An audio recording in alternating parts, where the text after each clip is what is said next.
How's everyone going? Hello. Nice to see you. Thanks for coming along. We'll have a few stragglers, but I think it's pretty cool that everyone's going to be able to walk through and shame themselves. So don't be scared of doing it. I'd like to begin today by acknowledging the Gubbi Gubbi people, traditional custodians of the land on which we meet today, and pay my respects to the elders past and present. I extend that respect to Aboriginal and Torres Strait Islander peoples here today. So welcome to the Sunshine Coast Screen Summit. Round of applause. My name's John Kogel. I used to play in the rock band Powderfinger. I worked for the ABC for a few years and I'm an aspiring screenwriter. I'm moderating this event today because I would love to see a screen industry grow and thrive on the Sunshine Coast, but I'm not the only one. The Sunshine Coast Council would like to see that as well.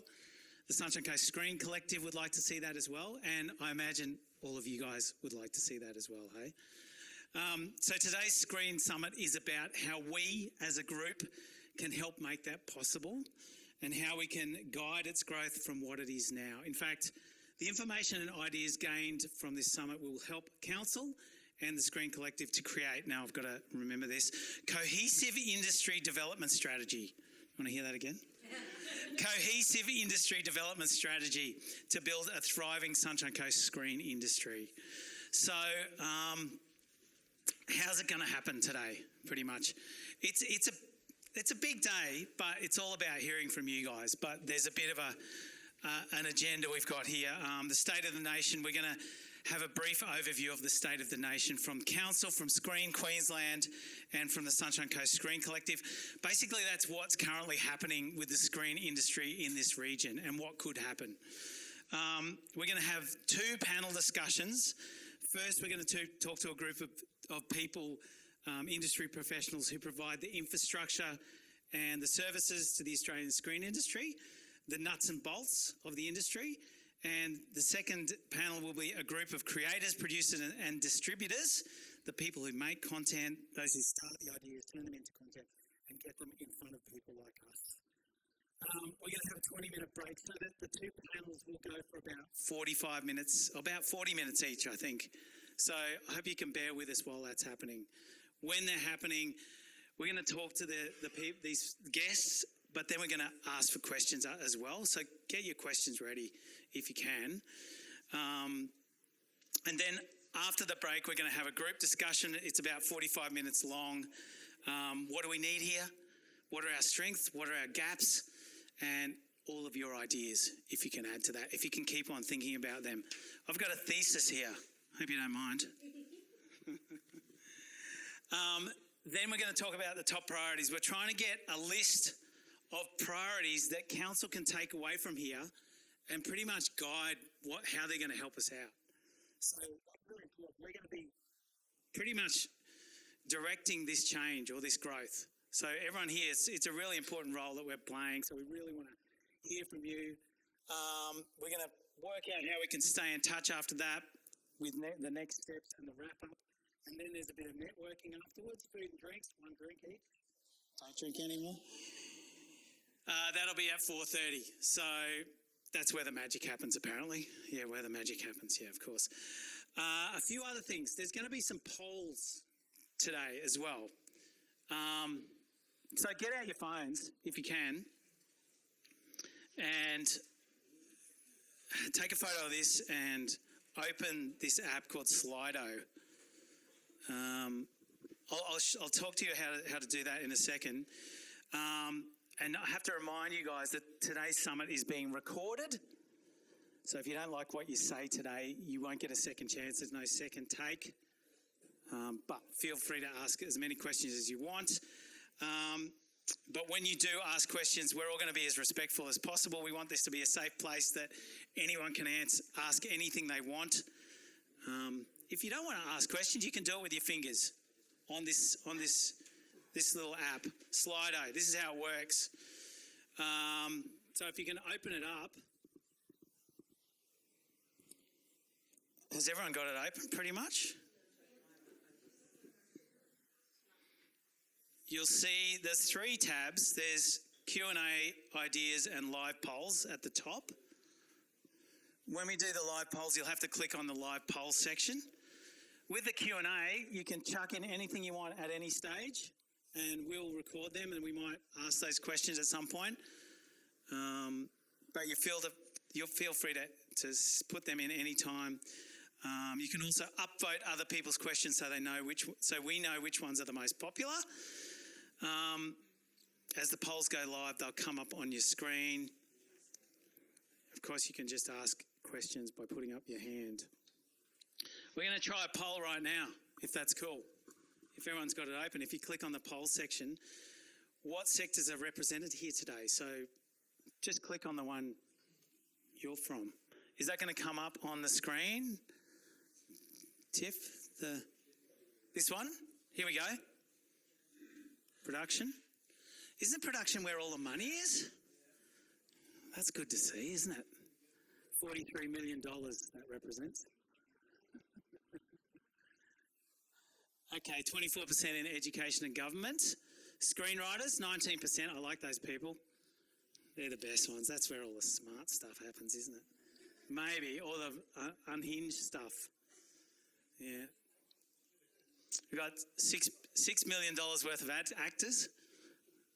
Shall we put it up a little bit further? If that's right. Industry organisation. So that's just a bit of an overview on who's here. Are you cool with that, Tiff? Do you want to go on to the next one? So the next one is it's not a brain fart, it's a word cloud. Word cloud.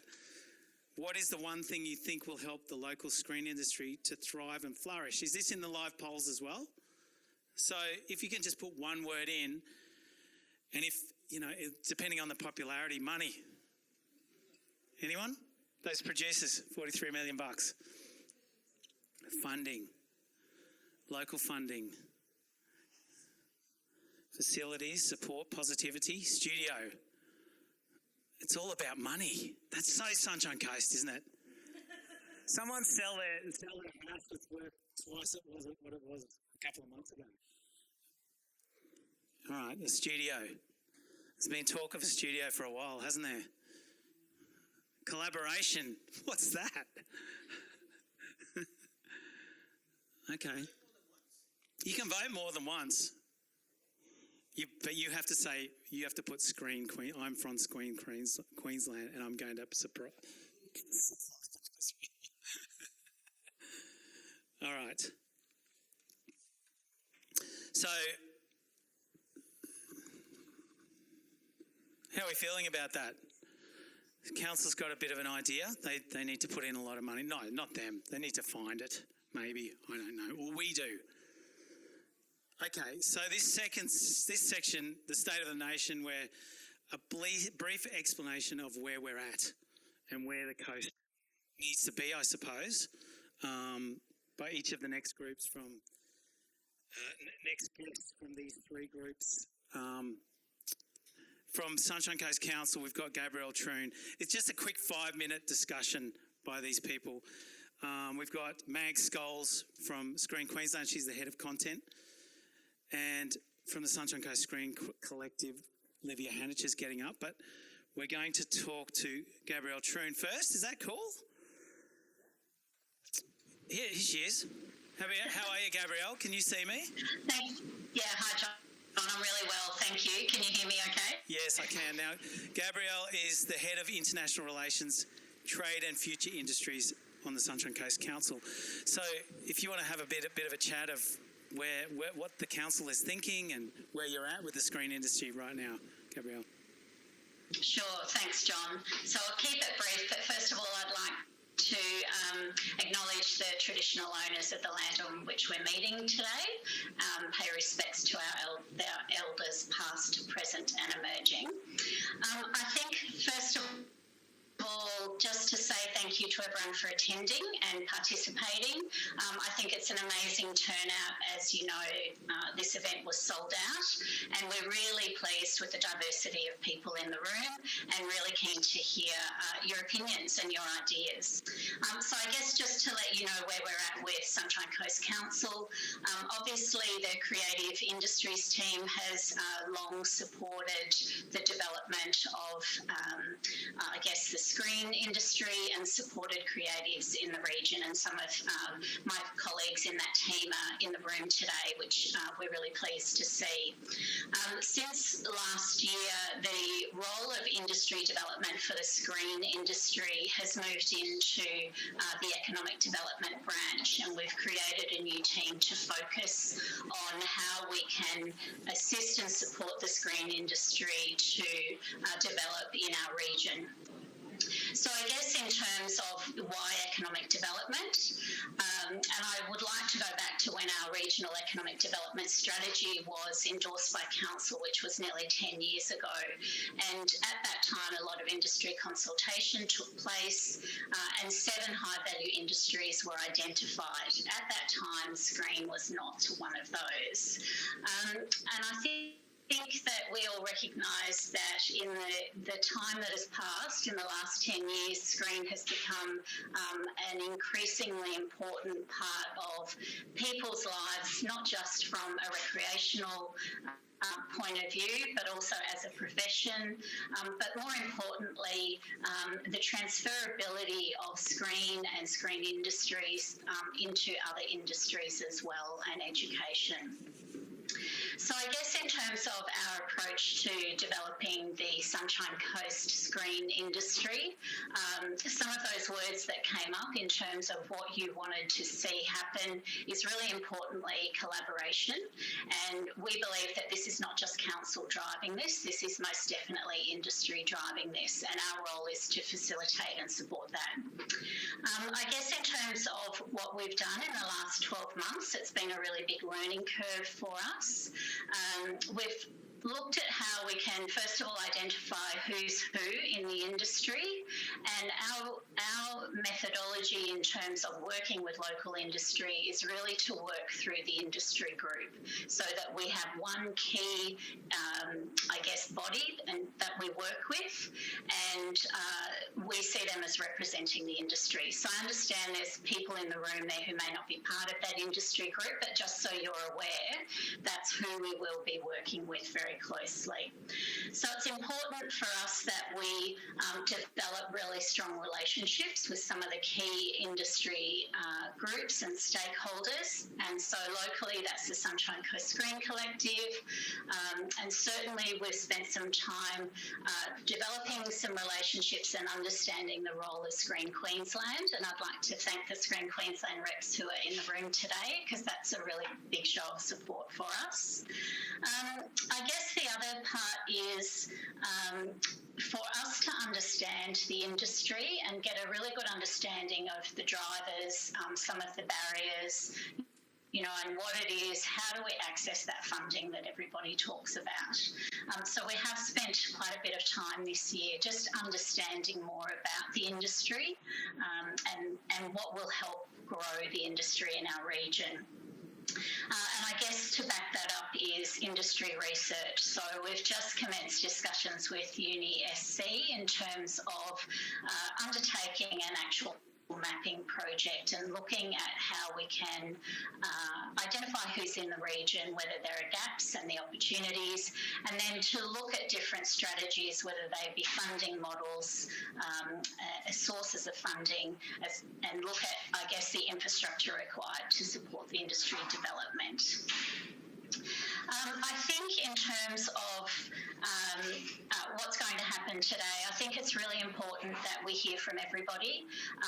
You know, no idea is a silly idea. We really want to hear all your thoughts, because we will be using the feedback from today to inform the development of Sunshine Coast Council's Screen Industry Development Plan.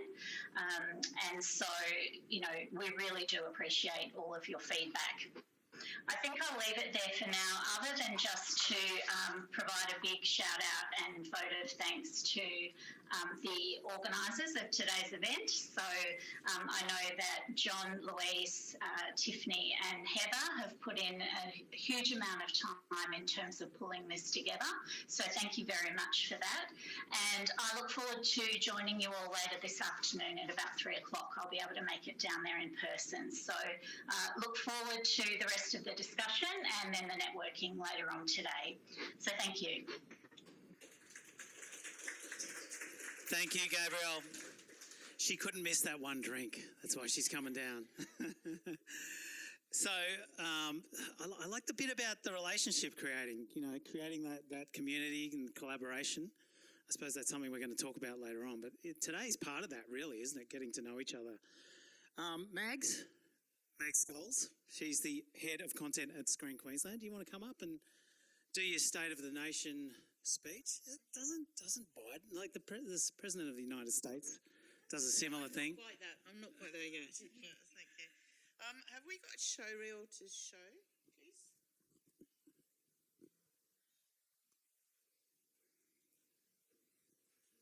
Please take your seat. The show is about to start. Here we go. Are you here again, knocking at my door? It's time to be someone I want to recognize.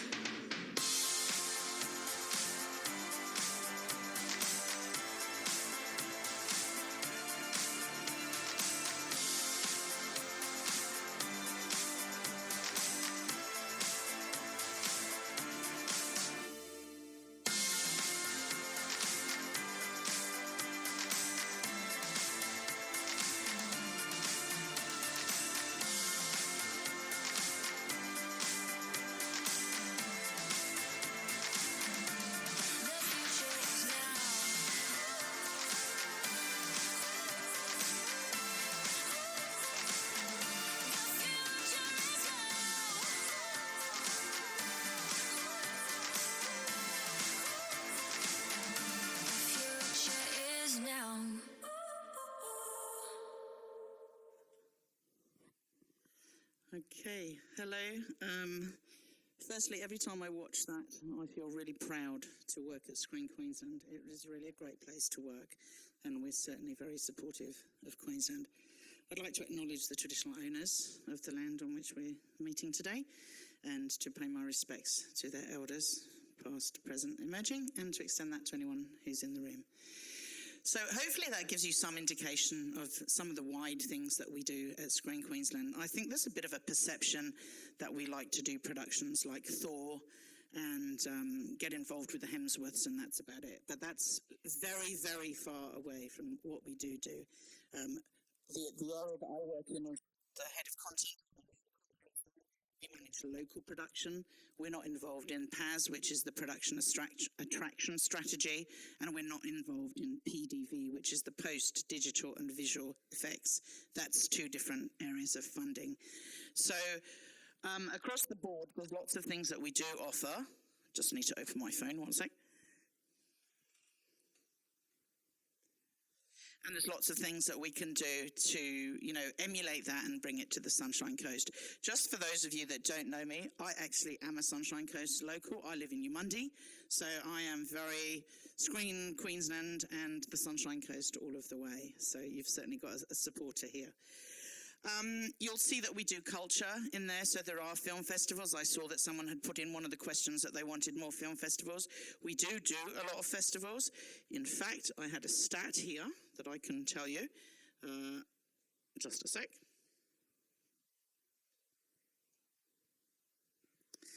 In regard to festivals, in the last year alone, we've supported 30 festivals and industry events to an audience of over 45,000, and we've spent 947,000 on.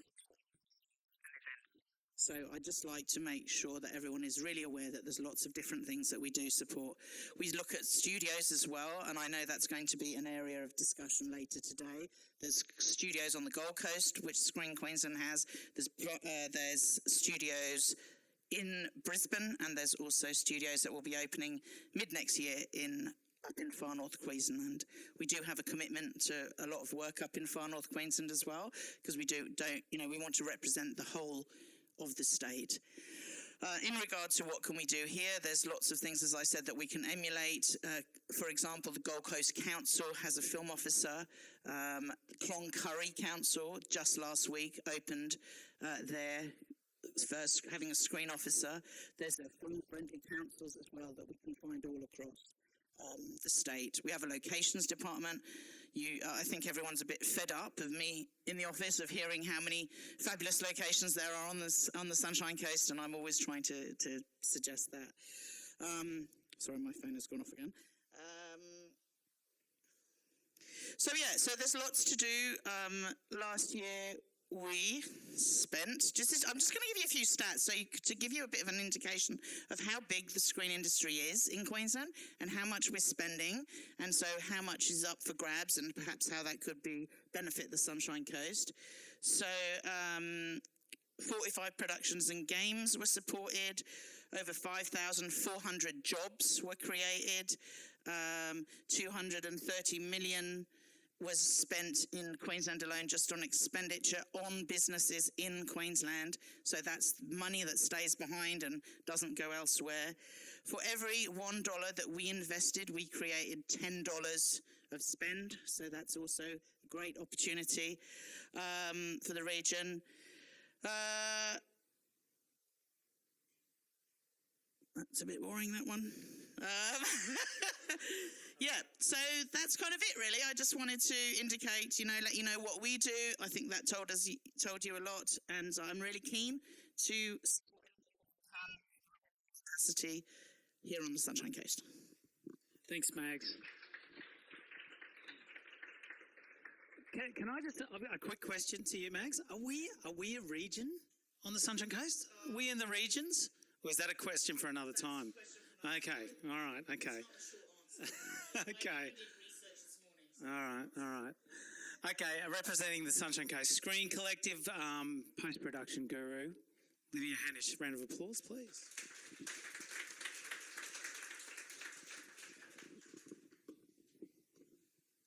Hi, everybody. Thanks so much for coming. And I also would like to pay my respects to... is that a little bit better and closer? To pay respects to the land that we are on and the elders of past, present and emerging, for if it was not for them and that land, we wouldn't be standing here and sitting here having this conversation about this beautiful region that we live in. So I'm also excited to be standing here today and would like to thank our local council, the Sunshine Coast Council, Screen Queensland, all the guest speakers and everybody who is attending here today and participating in the conversation regarding the viability of a screen industry and what it would take to develop a screen-based industry here on the Sunshine Coast. The Sunshine Coast as a region has a lot to offer, as we all know, from its diverse and beautiful locations, enviable lifestyle, making it a draw card in attracting people to our region. With a current population of 359,000 people and projected to grow over to 500,000 by 2041, we are seeing steady growth. Similarly, we've seen the demand and increase for entertainment and screen content grow substantially over the past few years, with no signs of slowing. Global content is projected to grow at a compound growth rate of 12% annually. In Australia alone, we're seeing a growth rate of 5.5%. Due to that appetite of growth and of the content, both global and domestic, that we're seeing across the board in the key screen industry hubs, facilities and resources are hitting capacity issues. Australian federal and state incentives that are offered are highly competitive with other markets around the world. Between those and the lower Australian dollar are drawing larger numbers of inbound productions, putting more and more pressure on our domestic resources. Local screen bodies in protecting our domestic industry and its content are pushing legislation to bring back and mandate local content quotas to make sure that the voice and stories from Australian creators are seen and heard. For all of that to succeed, we need to be developing more resources from screen practitioners, facilities and infrastructure in order to support that growth and growth outside of the existing screen hubs that are already challenged in meeting demand. In 2017, a group of screen creators in the region came together, recognizing the growth that was occurring and also recognizing the majority of our local screen creators continually having to look to work outside of the region to support themselves or develop their projects. And also recognizing the draw and attraction the Sunshine Coast has to offer, decided to form the Sunshine Coast Screen Collective with the purview to advocate, develop and nurture a screen-based industry here on the Sunshine Coast. It is based on that mission and statement and interest that we have continually seen and heard from our local creators and support from our council that we as an organisation are excited to be holding this Screen Summit here today and engaging in conversation with everybody in what it would take to develop a screen-based industry here in the region. An industry that aligns with council's grow smart and creative and develop a development plan for the region. So we've got a lot to tackle, and in the 5 years that the Sunshine Coast Screen Collective has been here, it has been a conversation, and one of the things that we noticed was connectivity. This is a big region up here, and we did find that there are a lot of people that live up here who never knew that their next door neighbour or somebody in their proximity was a producer, a writer, a designer, an editor, a camera person. And so through the Sunshine Coast Screen Collective, one of our big mandates was to stage monthly events so that we could bring and identify who is our community here and engage collaboration and connectivity with inside the region. And I think that's testament of seeing everybody inside this room here today to continue and grow that conversation. So I'm really looking forward to hearing what everyone has to say, from our speakers through to everyone in this room. And again, thank you so much for being a part of this conversation. Without it and without you, it's not going to be possible. Thanks, Livia. Livia Hanich is from the Sunshine Coast Screen Collective. And if anyone's not signed on to the Sunshine Coast Screen Collective, you can go onto their website and register yourself there. It's free, right now, but just so we can connect as many people as possible. It's a really important thing.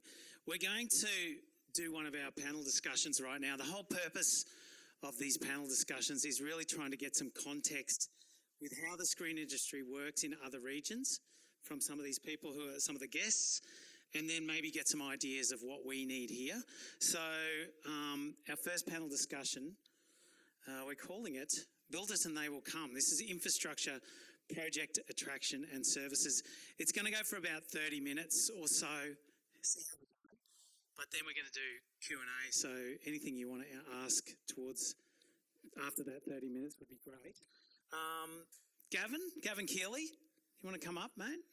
Here he comes. He's the chair and co-founder of Silicon Coast. You will find out what these people do as we talk to them more. I'm not going to explain it because I want to hear it in their words, if that's all right. Come and sit here, mate. Mags, you're going to be up here too on this one as a representative from Screen Queensland. Livia, you're up too. On the Zoom, we've got Matt Vittens. He's the Chief Operating Officer at Matchbox Pictures. G'day, Matt. How are you? And Ken Crouch is the CEO of Screenworks. How are you, Ken? Can you guys hear me? Do you want to turn? I can hear you, and we've just turned up on the microphones as well. Hello, everyone. Matt, can we start with you? Can you just tell us a bit what the Chief Operating Officer of Matchbox does and how you sort of got into the industry. Yeah, for sure. I mean, it's a wonderfully vague title, which suits me sometimes, I think.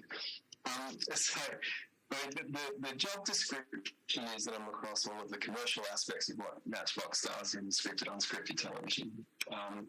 The way I got into this really goes back to the early days of Matchbox's relationship with NBC Universal. So Matchbox has a corporate relationship with NBCU now. And back in 2011, I was a corporate lawyer. NBC was one of my clients, and so I was working on the Matchbox transaction. That's how I really got to know Michael McMahon and Tony Ayres and a bunch of the other founders at Matchbox, which is a relationship that obviously continued. So my first step into Matchbox was really as the lawyer for the Real Housewives of Melbourne, which it might surprise you to learn, or it might not, that the Real Housewives of Melbourne created a ton of legal work, contentious and non-contentious, as we call it. And so that was enough to get my foot in the door and a full-time job. And then from there, I think what was a fantastic career strategy for me was just to have all of the people in front of me kept quitting. So Michael McMahon was the head of legal and business affairs at Matchbox, and he decided he wanted to go and executive produce more shows. So I became the head of legal and BA at Matchbox, and so that sort of put me into the deal structures across the company. And then Chris Oliver Taylor was the MD at Matchbox, and then moved across to Fremantle before landing at Netflix.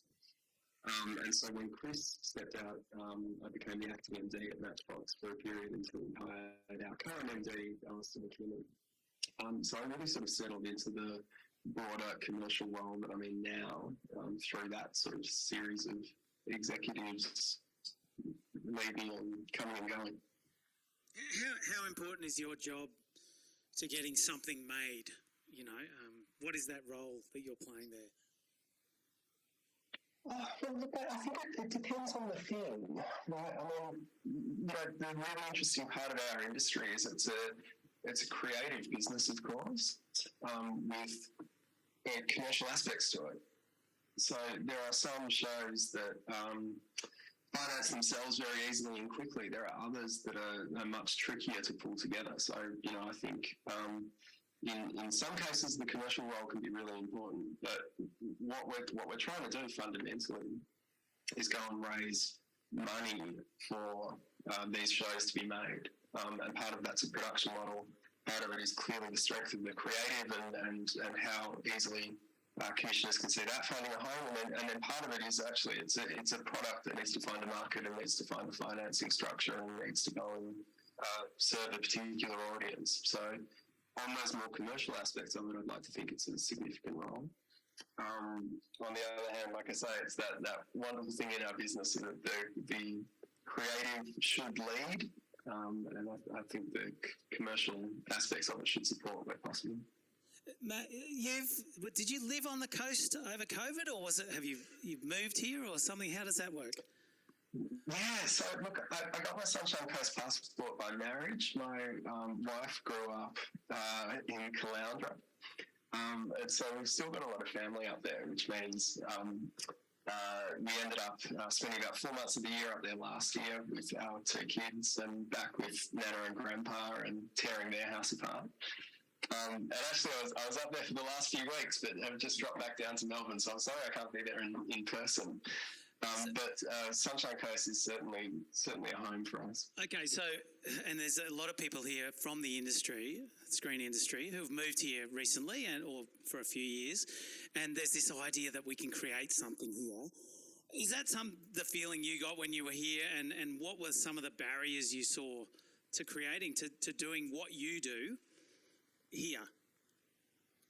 There's nothing but what I do happening on the Sunshine Coast, and I think I think we show that in that we've got a couple of key executives from Matchbox sitting in the Sunshine Coast. So Dan Monday, who heads our unscripted team, lives in Noosa. I was very happily doing my job from Caloundra for most of last year and part of this year. Livia, obviously, Livia produced La Brea working with Matchbox, and I'm not sure exactly how you split your time, but I know that certainly large parts of the job were able to be done from the coast. So, I think in that way that we are all finding that we're able to work remotely, there's lots of scope to go and do these sorts of jobs where, most of the conversations I tend to have, I'm normally based in Melbourne, but most of the conversations I tend to have are with Los Angeles or London or Sydney. So, really, I think this world of international television that we're in at the moment, you can do from anywhere. I think the broader question then is, how do we see more production landing on the coast? And that's got a different set of questions and challenges. And, the headlines, I think, are pretty straightforward. It's questions of crew base and questions of facilities, which might include studios. And then, funnily enough, guys, I think it's questions of the competitive advantage of the coast, where, there are a number of regional centres that are really looking to try and attract the screen industry, the economic activity that comes with the screen industry. And so I think it's important to be conscious of that, the competitive environment. Can you just, sorry to interrupt, can you expand on that a little bit, Matt? The competitive advantage, what's a good example of something like that? Well, the really obvious competitive advantages that I can see on the Sunshine Coast are the locations are going to be striking, and particularly if you're looking for those sorts of locations for your shows. So if you've got a lineup of creative material with the look and feel that you can get on the coast, and some incredible places to shoot. The other really big competitive advantage, I think, is fundamentally that people want to be there. I think we shouldn't underestimate that. I mean, the fact that there are really talented creative and commercial people working on the coast is something that naturally draws production with it. It's easy to get people to go there to agree to work on a show that might be in somewhere that's as attractive as the Sunshine Coast. So I think there's some really strong natural competitive advantages along those lines. Okay. Thanks, Matt. Really appreciate that. We might get back to you with some questions from everyone later on. I'm going to go to Gavin Keeley. Sorry, mate. Gavin, who's the chair and co-founder of Silicon Coast. Oh, here we go. That's a good idea. Gavin, tell us about what is Silicon Coast and what you do exactly, and your role with what the screen industry could be. Yeah, is this going to work? Someone want to cue me a mic up? Yeah, I've got a mic. I'm only recently here, and it's quite rare for me to actually be in a room full of people on the Sunshine Coast and hardly know anybody in it. So there's a few familiar faces, but lots of new friends to meet and greet today. But I'll just give you a bit of background. So as you can probably already tell, I'm not originally from these parts. So I came home from work 16 years ago and said, there's this place in Queensland called the Sunshine Coast. I think we should go and live there. And sold up everything and moved to Australia, and it's been my home since 2006. And dragging a 14-year-old, an 11-year-old and a 1-year-old with me, very quickly realised that the economic opportunities on the coast were very limited. In fact, after meeting with the local councillor, discovered they were either going to work in Kmart behind a bar or build houses. Or they were going to do what most young people on the coast did, they were going to move away, because there just wasn't an economy here to employ them. So I reckoned I had about 10 years to pull a digital economy out the ground, and worked with a lot of other people to do that. And quite famously, just off the beach there is an undersea fibre optic cable that connects us directly to the world internet. Now, there are only 3 of those on the 4,300 kilometres eastern seaboard of Australia, and the other 2 go to Sydney. And it took us 8 years of campaigning. I met Mayor Mark Jameson 2 weeks after he was elected, went into the council office and said, you need a cable. He said, I need a what now? I then lobbied all of state government, federal government for 8 years, and we finally got the thing built. And in March 2020, it was open. Now, part of the reason why I'm sat in this chair is all of the film and gaming industry is digital. You generate terabytes of data every single day, and a lot of that has to be sent under the sea back to Hollywood. So we actually have a strategic advantage here on the Sunshine Coast, which they don't have in Melbourne. Sydney is the only other place in Australia that can compete with us, and they certainly don't have it on the Gold Coast. And somebody in Screen Queensland needs to wake up to the opportunity of the Sunshine Coast and stop throwing more money into the Gold Coast, because this is where the... I think there's a few other players in the market. I know there are. Screen Queensland. But they haven't got a cable. They haven't got a cable, right? So the thing that you guys have got to realise is we build a studio here, we directly fibre connect it, and we can literally ship terabytes of data straight back to the US, and that is super strategically important. Now, the other reason I'm here is I founded a company right here on the Sunshine Coast with somebody from the film industry in Australia. So Clayton Jacobson's a very good friend of mine. He's a producer, writer, and he has recently formed a new company called Dreamscreen. And Dreamscreen are now doing these huge video walls where they're filming in front of, so that the post-production visual effects, which takes a lot of money and time, doesn't need to be done so much. They've built an amazing facility down in Victoria, and Screen Victoria have just promised tens of millions of dollars to build a brand new facility in Geelong in collaboration with Deakin University. Now, we have recently also brought another company to the coast called Haven XR. They're world leaders in AR, VR technology. They're now set up at the University of the Sunshine Coast campus as of about 2 weeks ago, if anyone saw that on the local news. Now, the reason why I mention that is the technology that they use is identical. So there's an opportunity for us to build a 3,000 square metre facility, a soundstage on the campus at Sippy Downs that has XR, VR, and the latest in digital movie productions. Now, you can put the Millennium Falcon in there and actually do video and production in front of it. We can make Avatar on the coast.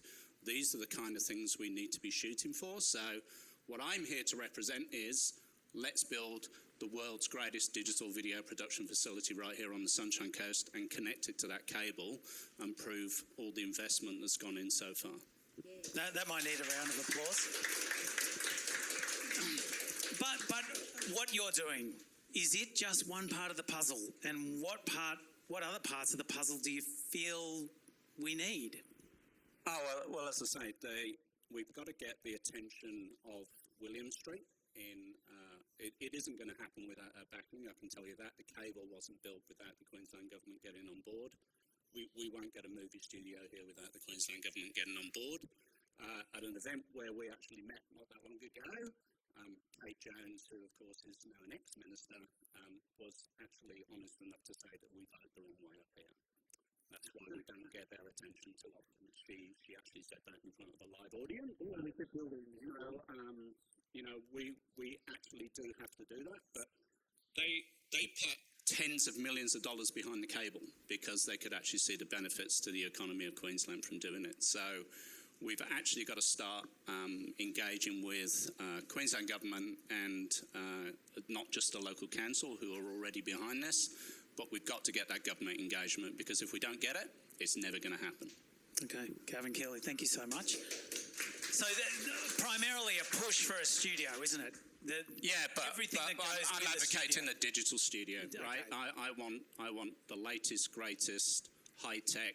As I say, let's aim for a 3,000 square metre facility, which would be an amazing soundstage in Australia to be able to produce, the greatest productions anywhere in the world. Okay, thank you so much. Thanks, Gavin. Ken Crouch, I'm going to go to you, CEO of ScreenWorks. Tell us what ScreenWorks does. Well, ScreenWorks is a service provider, a non-profit service provider that delivers training and industry development programs to people living in regional areas right across Australia. Those programs include workshops, and also conferences, such as our Regional to Global Screen Forum that we run in Lennox Head every year, which is a 3-day conference. We have a few hundred people coming along to that. We also run what's called, workshops or skills workshops for both above the line roles, which include producing, directing and writing, and also below the line roles as well, which are the crew roles, and actually trying to address some of the skill shortages that we have in crew right across Australia at the moment.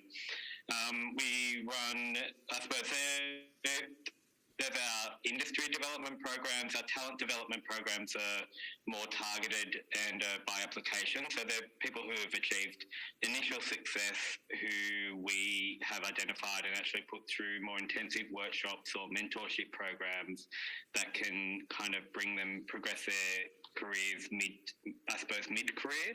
And then we've also got some professional programs like our career pathway programs that we've got open for application at the moment, and also our regional screen in LA program where we take someone from regional Australia and actually send them over to the US, to Hollywood, for a month or two to actually undertake some work there to increase their international and global skills, and then they bring them back to regional Australia. Does Screenworks have much to do with the Sunshine Coast? Are you running workshops here or anything like that? We've had several programs that we've delivered on behalf of Screen Queensland that have actually supported people to attend our events. There have been people who have come through mentorship programs and boot camps that we've actually run. Certainly all of our national programs, including Regional Screen in LA, are open to people on the Sunshine Coast. So certainly all of our programs that we've run that are available. I know a lot of people have actually travelled down several times to regional to Global Screen Forum from the Sunshine Coast as well each year, which is an annual event that we've run, and we seem to see an increasing number each year coming from the Sunshine Coast. And is the Sunshine Coast somewhere that you would say look to run more? Maybe stuff that's actually done out of the Sunshine Coast instead of people having to travel to you? Or are we, like we were saying, are we part of the regions or not? Well, the regions that we work to are kind of set by Screen Queensland, so they're generally considered, and Mags, you can probably stop me if I'm wrong, but it is 150. Before you give false information and I'm inundated. Well, I've always worked at 150 kilometres from Brisbane and also Gold Coast, which is consistent with the regional incentives that are offered by Screen Queensland. So for the majority of the Sunshine Coast, it is kind of outside of that region. I think some of them are a little bit closer, but a little bit of a grey area where we tend to allow, because it's right on the edge, often we just allow the people from Sunshine Coast to come through several of our programs. It just depends on the program at the time and the demand from other areas as well. Okay. I suppose it's highlighting the importance of channeling people into the industry. How do we do that?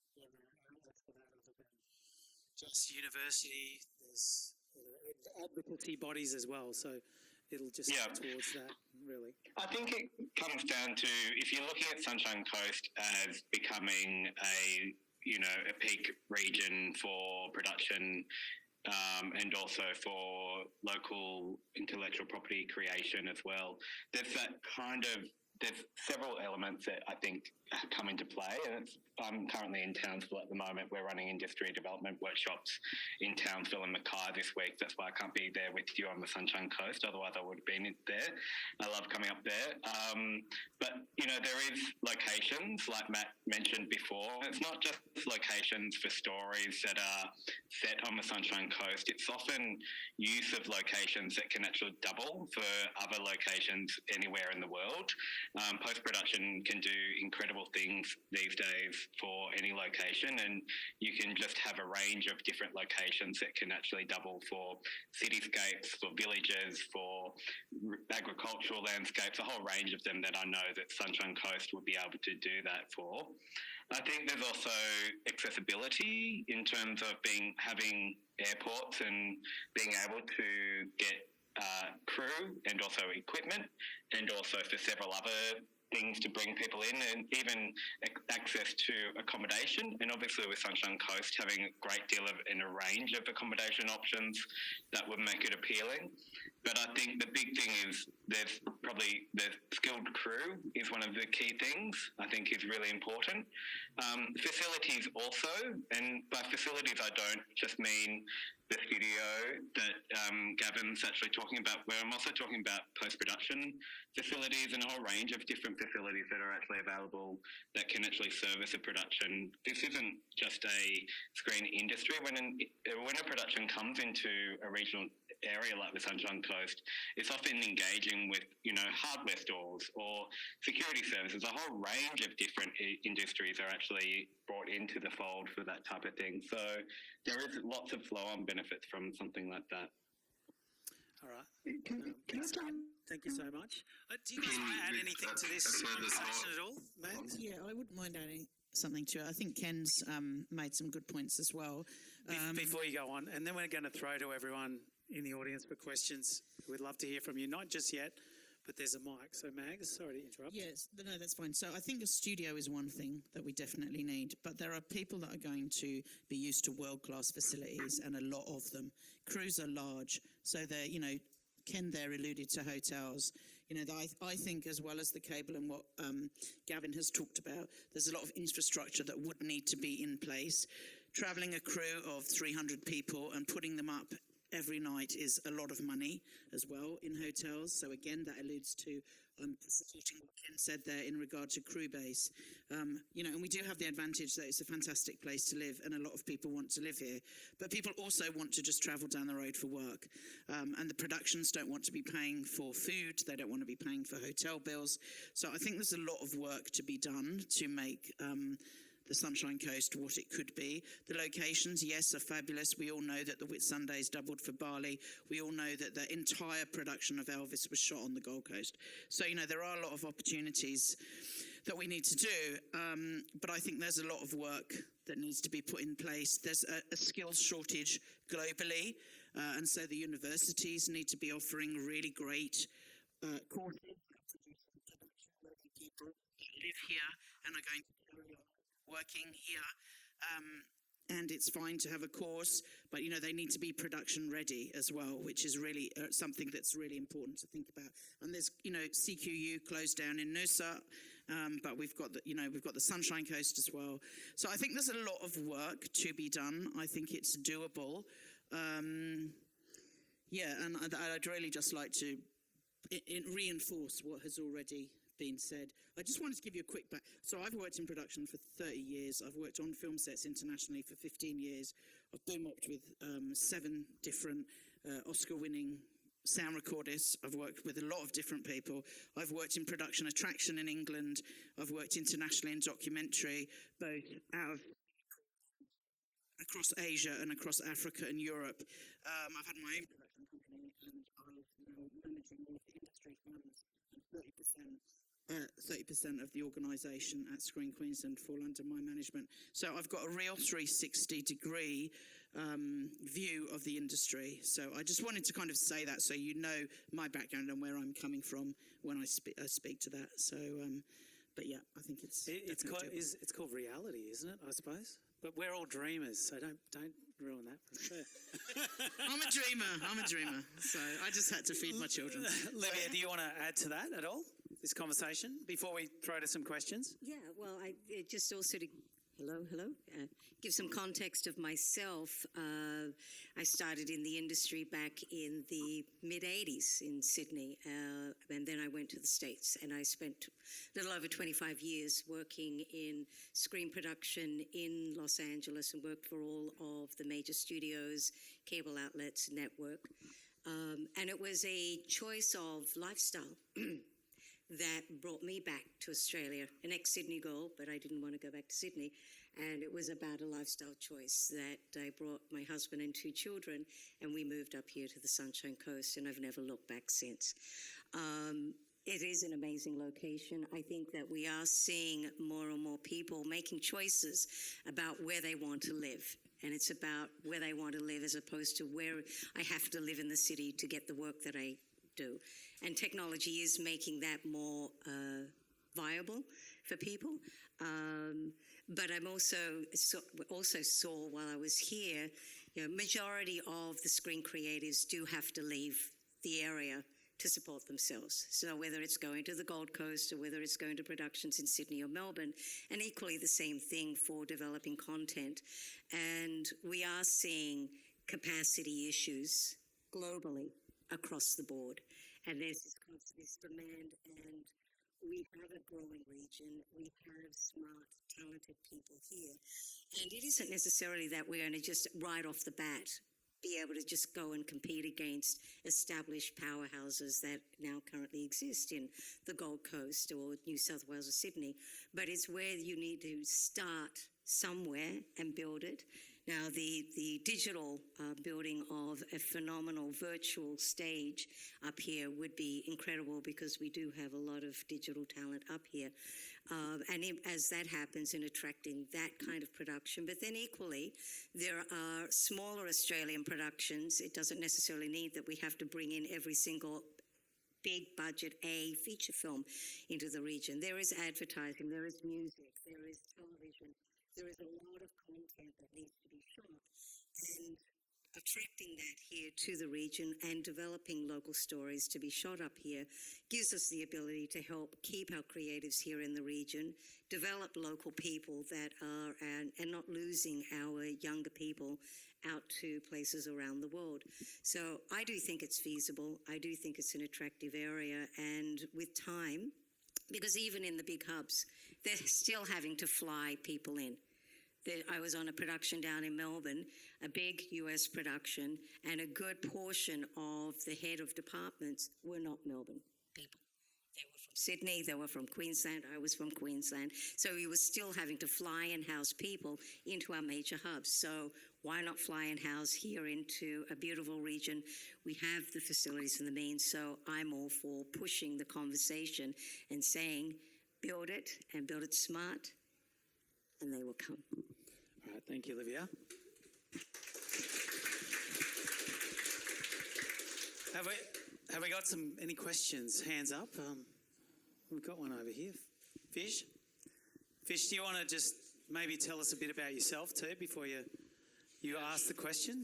Yeah, sure. I run a local production house, employ local people, and I'm a DP primarily. My wife's a director, and we do brand storytelling films. But I also try and work in the feature space and documentary content. But I mean, probably as I look around the room, most of us are working professionals. So, I mean, it's great to hear that you guys are talking about the next steps, and I think that's incredibly important, that we have a long-term vision for where the film industry is going and what we can do to support it. But I want to know what we can do as quick wins. What can we do to help build things locally so that we can drag money into our economy and support our local professionals? And I'll use an example. So this year, I run a small studio. It's 215 squares. It's not super big. But we've put, say, Jane's film into there, which was a feature film shot earlier in the year. And I've had 2 other feature films that have been interested to come into the studio. But there's no accommodation. So because of that, it seems to me like a studio is not viable. It seems like in the very immediate moment, we can't make good use of a studio because we'd have to drag so much crew here, and we couldn't do it to help an indie production, which is the way most of us in this room need to get those credits. Most of us aren't experienced filmmakers who are going to immediately be selected as a DOP or a director or so on and so forth. So we need this support. But what can we do as some of those quick wins? Is it a post-production facility that we can all get behind as a collective? Is it one major production facility? Is it trying to tail off the back end of the gaming industry? Like, I have this fibre connection you talk to. I'm using the Sydney pipeline. I've got 1-to-1 gigabit in my studio. I put up 25 terabytes a month through that thing. You know, like, we're making use of it to a degree, but where's the quick wins? Where can we help the council help us get Screen Queensland to help us as a community to make those quick wins? Does anyone want to comment on that at all? I mean, I feel exactly what you're saying, because the studio and everything else is above our pay grade, isn't it? I'll be gone before that studio's made if there's no work here. Ken, what would you like to say? I think one of the quick wins, I think it's a really important point. There's a lot of great skills up there and great facilities and different things that are actually up there. I think looking at some sort of, I don't like the word audit, but just a collection of information of what equipment is actually up there, what resources up there, what skills are up there, what locations are up there, because all of those things that I talked about before in terms of what locations are up there and then what can they double as, what options are there for accommodation and other providers that have had experience in the industry or have transferable experience that can be helped in the industry.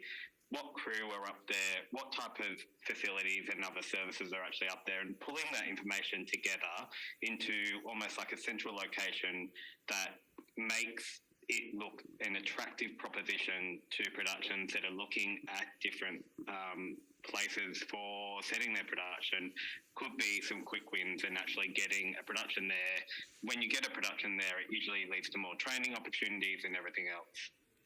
But Ken, I would say to that, if I can just jump in there, you know, we have a database at Screen Queensland and we always are encouraging people to sign up to our e-news, etc., and to have themselves on the database precisely for this reason. And we're always encouraging people to come and meet us. We have networking events. We haven't had one recently. We acknowledge that, but we will do. We also have a locations library, and we're constantly updating that. We have a new locations manager who's kind of looking after all of that, who comes from the industry. So you know, I think it's really important that people are aware of how supportive Screen Queensland is. We've had AFTRS courses running. We have an AFTRS course running on the 20th, I think it's the 21st and the 22nd, at the university, and that was specifically, I asked for that not to be in Brisbane. You know, I said we need to move that out. I don't want it going to the Gold Coast. Let's go to the Sunshine Coast. So I think this is a little bit different from what you're looking at, but I want you to know that, you know, we're certainly behind training, making sure attachments are up here, trying to build those databases. I think, Mags, though, I think we need more than what Screen Queensland can offer. Maybe. Yeah, we do. Absolutely. And that's exactly what one of our key objectives was when we first started the Sunshine Coast Screen Collective, and respecting Screen Queensland and everything that they bring, but that one resource directory that they have covers the entire Queensland. So I even find navigating it and trying to hone it down to specific to this region. So the Sunshine Coast Screen Collective does have on its website, and is where we are actively engaging and looking to build upon our membership directory, our resource directory that speaks to talent, crew, and identifying what are all the resources that are out there. We are also actively looking to build our own locations directory to truly showcase the diversity of the region. So it's doing all of that to show that whether it's a commercial, music video, a television show, or anybody coming into the area, or even locals looking to create content, what is here? Okay, I'll throw to you in a second, Gavin. Can I see a show of hands of anyone who's involved in an indie production?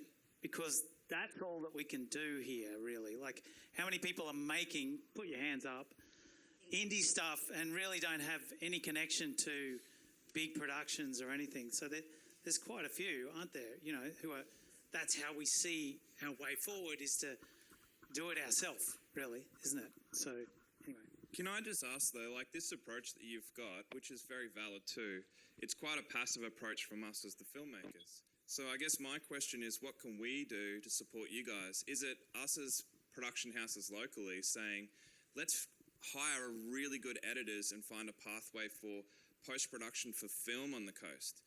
Could that be the next step, the first step for us? Is it leveraging this pipeline and trying to find businesses to go to that? Because we're a business. We can invest or put our resources into different departments, and I'm sure there's probably 24 people in the room who run their own business that can invest into things. What can we do to help you rather than waiting for you guys to help us? We want to be helpful. Is it paying a levy? Like, what is it that we can actually do that is not just waiting around? And I think that's what council wants to hear, is that we can get together and work these things out. Is, you know, what are our top priorities now, and what can they help us with as well? You know, Well, it's also where I think we're inside of.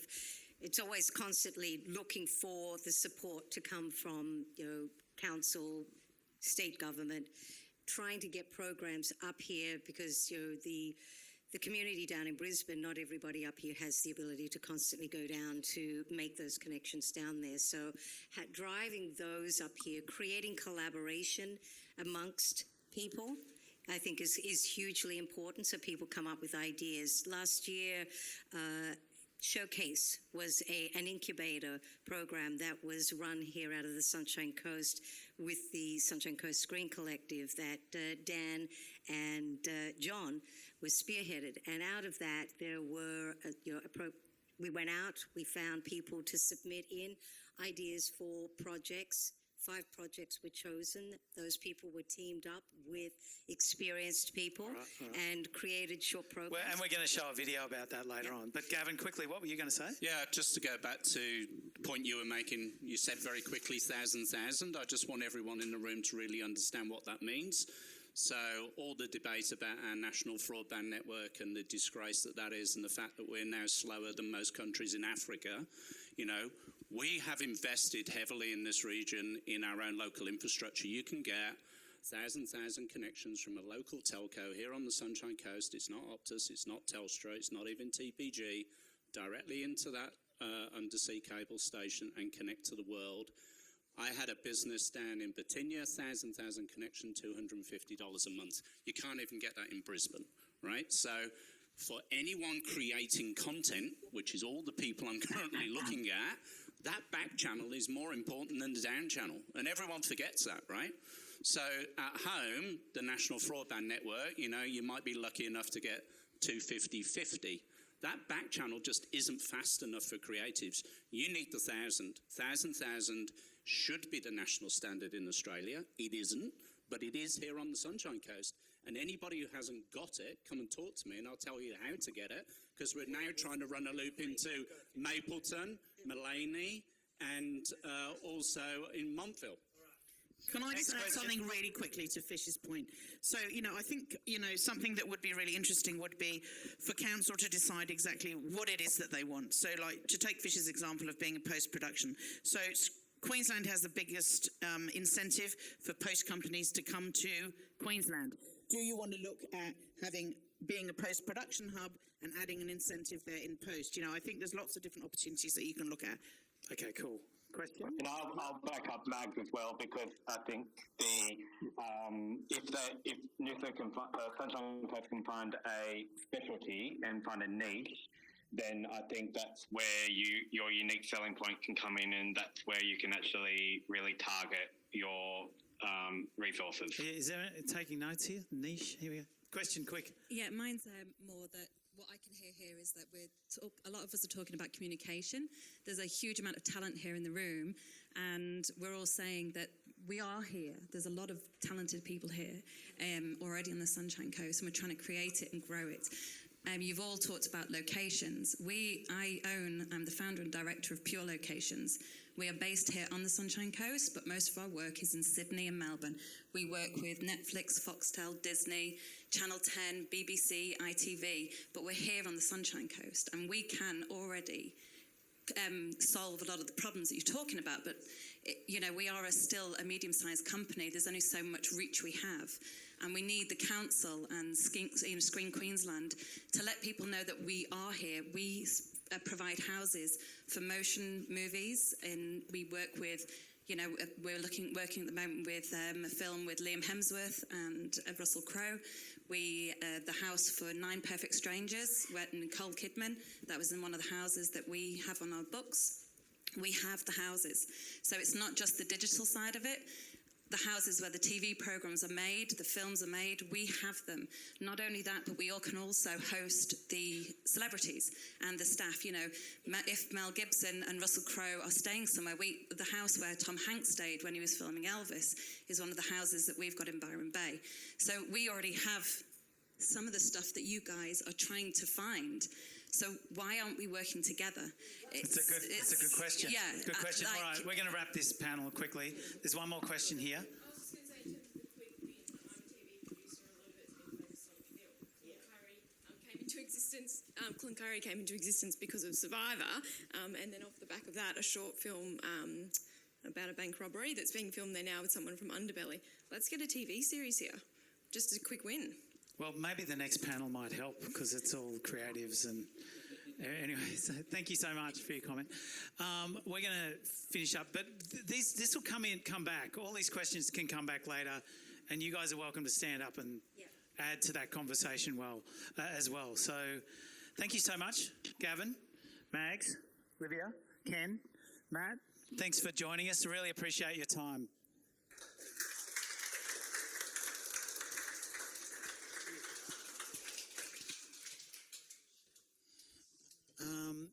We're going to show a little behind the scenes video of the Sunny Coast Showdown. Have a break, have a chat.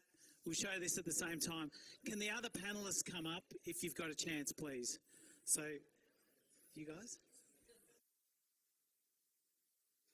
Camera's rolling. Mission man, take 2. Camera set, and action.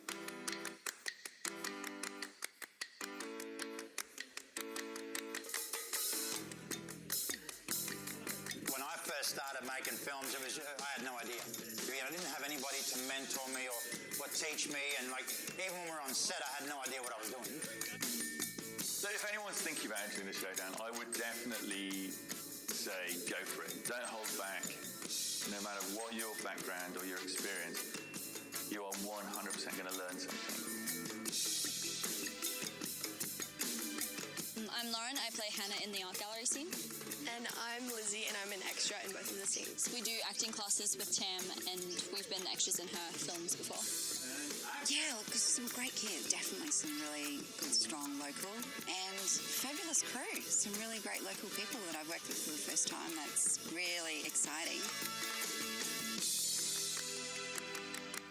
Wow, action stations. Trying to pull this room together to get ready for film clip. So, I'm expecting for the place to be totally transformed. We've had parties here, we've had photo shoots, and now we've got a video shoot.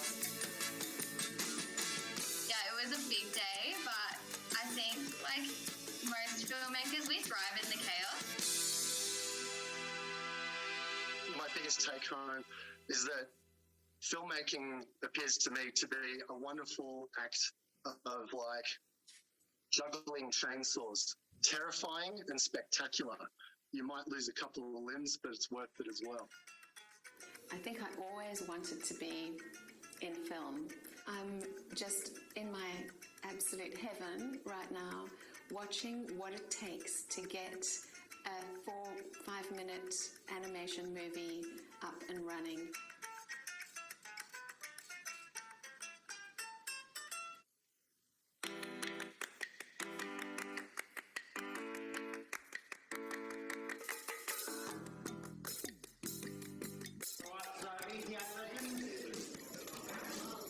Marlon's a cracker of a little kid, actually. Well, he's not a little kid, he's 16, but he's a little kid to me, right?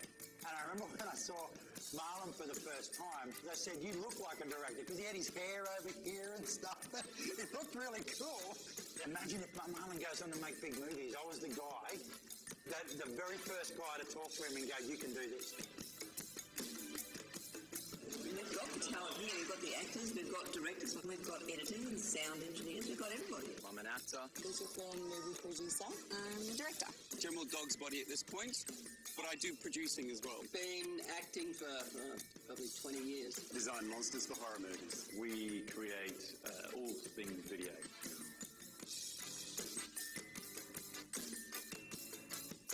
We've made a sizzle reel, we've got it fine-tuned down to the best possible presentation that we possibly can. So I'm really excited about seeing how this next step works, which is marketing it and pitching it. Film and television production on the Sunshine Coast is 100% possible. And we get skipped over a lot. The locations get skipped over, the artists get skipped over, the crew gets skipped over.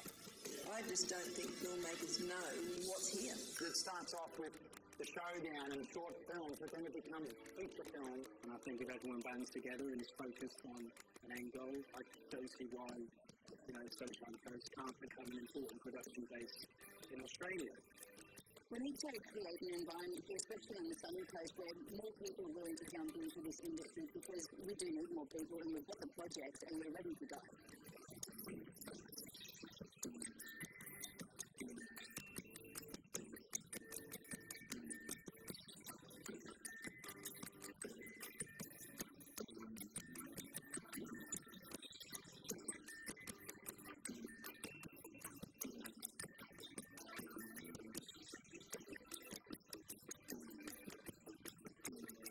Hello. Can everyone take a seat, please? Hello? If you guys could grab your seats, we're going to go on to the next panel discussion, if that's cool. There's more. There's and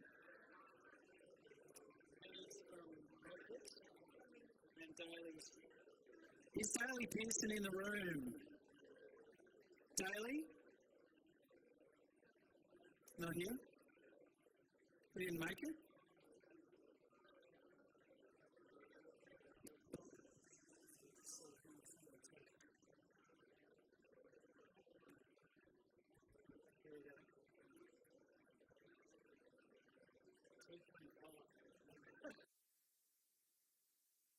All right. How's everyone going? Are you good? Do you want to grab a seat? If you get a chance, we'll try to bang through this one. This panel is about content creation, production and distribution. So our guest today, Daly Pearson, will be here. He's a director and co-founder from Ludo. His GPS has mucked him around and he's a bit late, but he will be here, so hopefully he'll walk in. John Bannis is a screenwriter, a director and an actor. How are you, John? I'm good. Can you? I think. Yes, I'm better now. That's good. Tiana Roberts is Acquisitions and Development Manager at Odin's Eye Entertainment. Hello. Thanks for coming along. Evelyn Saunders, I should say. Get it right. Screenwriter, a script editor and a researcher, and many other things, of course. Just a really nice person. And Penny Smollicums is Manager Grow Creative Netflix ANZ. Hi Penny, how are you? Good, thanks. Thanks for joining us. Thanks for joining us. Thank you for having me. Is this daily? No.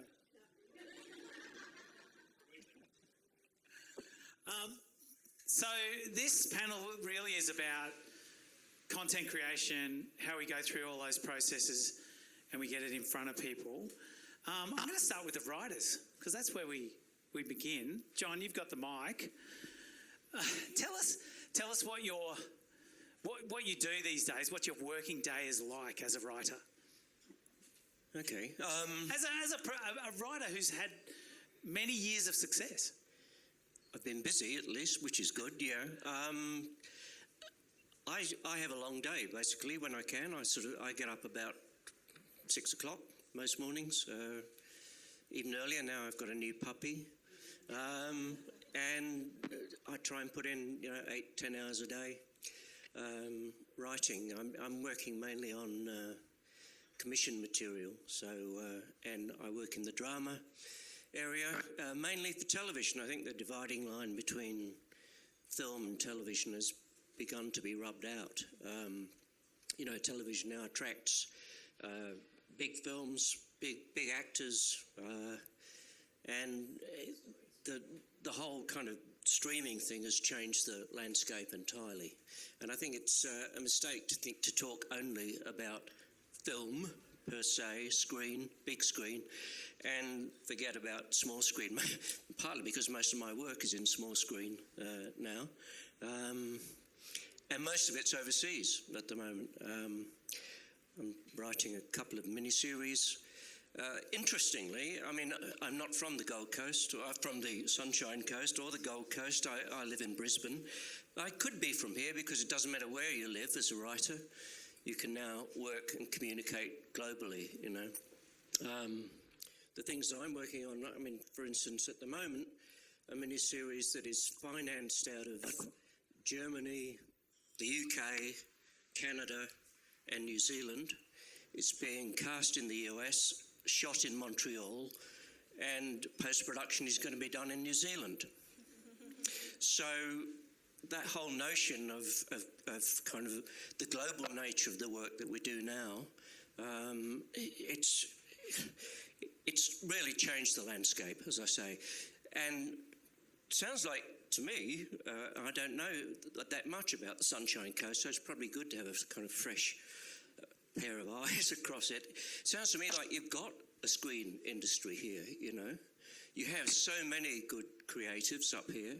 You have a world-class audio post-production facility up here on the Gold Coast. You've got your cable, you've got some amazing writers and other creatives. I think that the key thing that I've got out of this discussion that I've heard today is about communication and the establishment of databases and knowing who is there and what they're capable of.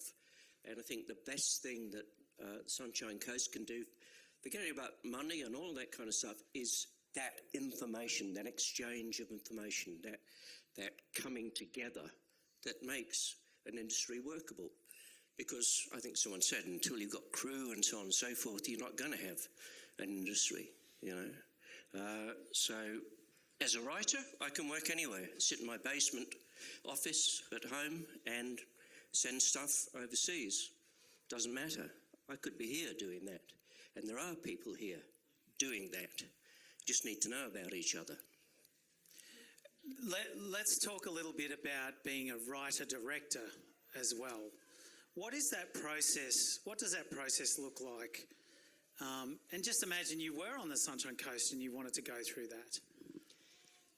Well, I started off in theatre as an actor, and it's interesting, a kind of creative pathway. I think a lot of writers do this. They go through they move towards a creative base, if you like. They start maybe as actors or whatever, and they go, well, I can direct better than him. They start to get big-headed about what they can do, and then they start directing or whatever, and that's what I did. I ended up running a theatre company in New Zealand, and then started directing for, actually doing fight choreography and stuff for film. That's how I got into film and television, and ended up coming to Australia by accident. I was directing a mini-series in Fiji, which finished shooting in Sydney, and I was asked to stay, and ended up directing, this will date me, directing a show called E Street for quite a long time. And then I ended up supervising, producing that show. So I kind of moved away into more administrative stuff, still creative, not money sort of producing, but, and I produced a couple of other series, but writing was always there, and something I've always enjoyed. So I've come back to writing over the last 30 years or so, and that's what I do. I've avoided directing anything I've written, but I think I'm about to do that, so that'll be fun. But of course, coming from the Sunshine Coast, where we're trying to build something, we probably got to go through that process, don't we, as writers? You know, do we attract investment, or do we just go ahead and do it ourselves, sort of thing? I just formed a really good relationship with a producer that I work constantly with, and we've now written shows for Denmark, for the UK, and I think once you have that relationship, a lot of creatives are not really good at getting out there and getting the money. I'm certainly hopeless at it. I leave that to the producer, and she's fantastic. We would just work really closely together. I'll throw up an idea. If it gets picked up and she likes it, I get endless notes, but apart from that, it moves forward. Sometimes slowly. The current miniseries took about 6 years of really hard work just to get it up in the States and Germany. So, yeah. I think that's an important thing, to establish those relationships. It's, again, just like about that communication making we're talking about, isn't it? Very much so, yeah. Okay. Yeah. All right, John. Ev, I'm going to go to you. Can we talk about some of the things you've worked on? You've worked on Blue Murder. Yeah, I started. Have you turned this on? Yes, it should be on. I started before that. Blue Murder was probably the thing that I fell in love with. It's a strange thing to say, but it was about disgraced former detective Roger Rogerson, and before his more recent disgrace, when he was able to say it didn't happen like that, and that it wasn't true, and he then made a career on going around nightclubs and telling everybody how Blue Murder got it wrong. And then he was caught for the murder of that young Korean boy, which was dreadful. But prior to that, I went to university. I learned to be an economist, believe it or not. I did a thing on tax provision, 10BA. I realised I didn't want to work for a government body. Went to TAFE, so 4 years university. Went to TAFE in film and television production technique. Quite make up my mind. Assistant to a documentary maker, and then a runner, and then I worked up through, the old-fashioned pre-position thing where you don't go to university to learn your craft, you just do it. And I was a production assistant, production coordinator, I production managed documentaries. Where were you at this stage? I was in Sydney. Yep. So I'm from Adelaide. I went to university in Brisbane at Griffith when it was just one little place in the 60s, Nathan campus. And then went to Sydney, and that was when I went to TAFE. And I spent about 25 years in Sydney, but came up here after Blue Murder. I was given a sort of a traineeship on Pacific Drive at the studios, and the beauty of that was that it was an in-house role. I don't know that those in-house roles exist anymore. We don't have that kind of sausage factory TV serial thing happening. So Home and Away is still going, but Neighbours is stopped. So for, I think there was a question about more female script editors. I only know female script editors, but it's a great profession to have, especially if you have children. You can do that, and you can do that. What is it exactly? What's script editing? Script editing. So I worked through a company called Script Central. I mean, I trained as a script editor on Pacific Drive, and I'd done AFTR's course prior to that, and script editing attachment on Blue Murder. And then sort of years of writing and dabbling and working as a script editor on various things. When I moved back to Queensland, interestingly enough, I don't think there were enough script editors in Queensland. So Greg Woodland said, "Hey Ev, do you want a job on Script Central?" Or with them.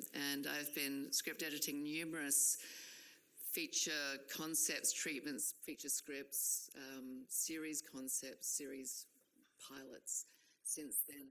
Talking about structure, talking about what's on the page and whether it's understandable, if it's what's on the page, if that represents what's in the writer's head, whether it makes sense, whether it's going to be too expensive to film, or which really my client is my boss. So they say no, that's what I want to do. You go, okay, fine, but you have to be aware that this is a cast of thousands, and chances of getting it up. What does taking a story that's been written as a script or an idea and script editing it, tell us the change in a movie or a TV show. Is it drastic? You're going to be biased here. But do you know what I mean? Like, here we are trying to make this stuff here. How professional do we have to be to really impress people? This is a film that I saw, and I'm not going to talk about something that I worked on, but in terms of something that I have seen that I was really impressed with, and it's a little bit kind of niche perhaps, but it was a film called Bloody Hell. I had a friend who worked on it. I was invited to the screening. I knew nothing about this film other than it was Australian. It was filmed as if it starts in somewhere in the States. They end up in Helsinki. All the characters had spoken Finnish. It was all subtitled. It was a pop schlock horror, and I walked out with the biggest smile. It was one of the best films that I've seen. I don't know if they were believable in terms of their Finnish accent or whatever, but they were fantastic. Like it was subtitled. Didn't matter to me. But I was so delighted to see something that was high quality, entertaining, and just that kind of, it really captured that pop shock market. You know, it was brilliant. And that was reasonably low budget, I think. It was an independent Australian producer. He might even be in the room. I don't know. It was shot on the Gold Coast. But it was a small crew and a small cast, and it was really good. So you can do that here, but you need to kind of just believe in your ideas, I think. I think it's a sense of, okay, I've got this idea, I'm going to nail a script. Get somebody to read it. Get somebody to read it with not the eye that, oh, it's no good, but, you know, get somebody to read it with the eye of, is this what you're talking about? Is this where you want it to go? Let's try to make something entertaining. Let's make it say something, and let's, you know, if it's a local story, let's, you know, feature parts of the local area. Sorry to interrupt, but can you do what you do anywhere, pretty much? And why do you ever think of a location? I'd be better off being a writer in Sydney. I'd be better off being a writer in Brisbane. Or I don't think that matters so much anymore. Not so much anymore. I mean, yeah, I went to Sydney because that was where it was all happening. My parents moved to the Gold Coast, sent me to boarding school. My parents moved to Mooloolaba, sent me to boarding school in Adelaide, right? So this was in the early 80s. I came back here, there was no work, but I'd be more than happy to live on the Sunshine Coast now. I'm based in Brisbane too, but it was, it's so feasible doing what I do. I also do research for film and TV, so I can research anywhere. Sometimes I have to jump in the car and you know, go find a graveyard or whatever. But I can find locations, I can find people to talk to, I can track down the strangest people. I work on a lot of murder stories. Okay.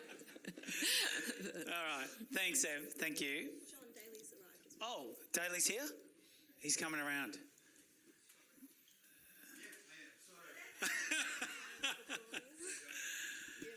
Daly Pearson, everyone, from Ludo. Give him a round of applause. Oh, hold on. Thanks for coming. That's that GPS. Who can we blame for that? The Ginger Factory. The Ginger Factory, you. I just had to stop. No.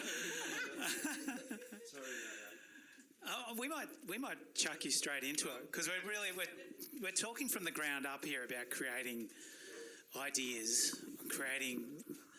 How long did it take you? You're a creator of Bluey? Well, I produce Bluey and then make it with a guy called Joe Brum and Charlie Aspinwall. So Charlie, we co-founded Ludo together, and Joe Brum as well. So yeah, there's a few of us and a few things before that, and yeah, I've always made stuff on the coast. On the Sunshine Coast? Well, yeah, I grew up here. Yeah. So what have you made here? I made a show called The Strange Calls. It was on ABC with Barry Crocker and a guy called Toby Trustlove, and that was the first proper thing I ever did. I think I was about 23, and there was a lady called Debbie Lee at the ABC who's great. She was really brilliant in that she made stuff that she may not have found funny, but recognised it was comedy. So she didn't. What's the way to say it? She didn't commission on a personal taste. And she made stuff like Wilfred and Miles Barlow and all the John Safran stuff, and anything that was actually funny in Australia, she commissioned. Not to say that this was, but those shows were. And yeah, she commissioned, I sent her a script that was about 10 pages, and she said, I didn't find this funny, but I found your film funny, and I have a feeling if I read the script for your film, I wouldn't have found that funny either. But in execution, I found it funny. So in that regard, she really took a chance on me. And then I developed it with Hoodlum in Brisbane, who were really cool. And then after that, I just sort of knew I needed to be in charge of my own fate if I was going to. So you moved to Brisbane? Well, I was always in Brisbane. Like, my parents lived here, Coolum, and I got sent to boarding school in Brisbane, and I got sent. People say that they got sent, but yeah, but I did grow up in Brisbane a little bit. But I just love it here. I wish I could stay here, and we do have plans to somehow figure out a way to be here, specifically in the surf club. But we do have plans to be on the coast. I think it's just baby steps. Crew. resources, commissioners saying you're based there, and wow, I think this is telling, isn't it? What do you mean? No, that comment. You're based there. Well, no, in a good way. Just like we're missing things. Well, it's just the human stuff. It's nothing to. I don't think I'm missing anything except it's just the human stuff that somebody gets off a plane in Brisbane to visit your studio, and then they have to do another 90 minutes, and now they can fly, but they can fly to Mauritius. We could give them a tranquilizer for that. Yeah, but it really is all like a branding thing almost. Yeah. Like once people find out something, and I think maybe a few rungs on the board of this was made there, that was made there, and then I think it's off. It doesn't have a problem other than getting going. Like it's got everything it needs to do it. I might just quickly talk to Penny because she's been waiting so patiently. Thanks so much for that. Penny Smollicum's from hello, Penny. Netflix. I'm really sorry to keep you waiting there. Tell us, as Director of Grow Creative at Netflix Australia, why is regional development and outreach important to streaming? To streaming. Well, look, I think I'll start on a personal note why I think regional opportunities in filmmaking is vitally important. I mean, I'm from Darwin originally, and before I started this job I feel like I've been here at Netflix forever. Before I started in May, I was producing with Bunya Productions, and I produced a show called True Colours, which was set in Central Australia, in Alice Springs. It was on the SBS. It's my little plug. If you haven't watched it, please do. It's on SBS On Demand. It's a nice little 4-1-hour crime series. But, being from the Northern Territory, being someone from Darwin originally, I had to move to Sydney, of course, many moons ago to really have my career in the film and television industry. I started with the ABC in Darwin. There just wasn't a lot happening in Darwin, so eventually I made my way to Sydney. Went on to film school at Afters and sort of have been here sort of on and off for years. And I constantly feel the pull of home, I constantly wish that we had exactly these kind of discussions you're having right now are the kind of discussions that they are having in Darwin and they are having in Alice Springs and various other areas about infrastructure, how do we attract people to utilise these locations, but also what I think is fundamentally important to sort of building up any location is just having amazing above-the-line talent, If you have some really fantastic writers, directors and producers that are based on the Sunshine Coast and are going to write to the Sunshine Coast and, whether it's the quirky characters or the beach lifestyle or the housewives of Noosa or weddings in Mullaney or whatever the hell it is, there's lots of fun stuff that the rest of the Australian audiences have not seen into the little window that I think is the Sunshine Coast. And I think that I will eventually speak from the streaming voice, but just in terms of my own personal voice, I think that if you looked at Screen NT and if you look at the body of work that started coming out of Alice Springs recently, quite a few big series. You had Tricia Morton-Thomas, Brindle Productions doing The Mavericks, which was a children's show for the ABC, really big, lots of kids on dirt bikes.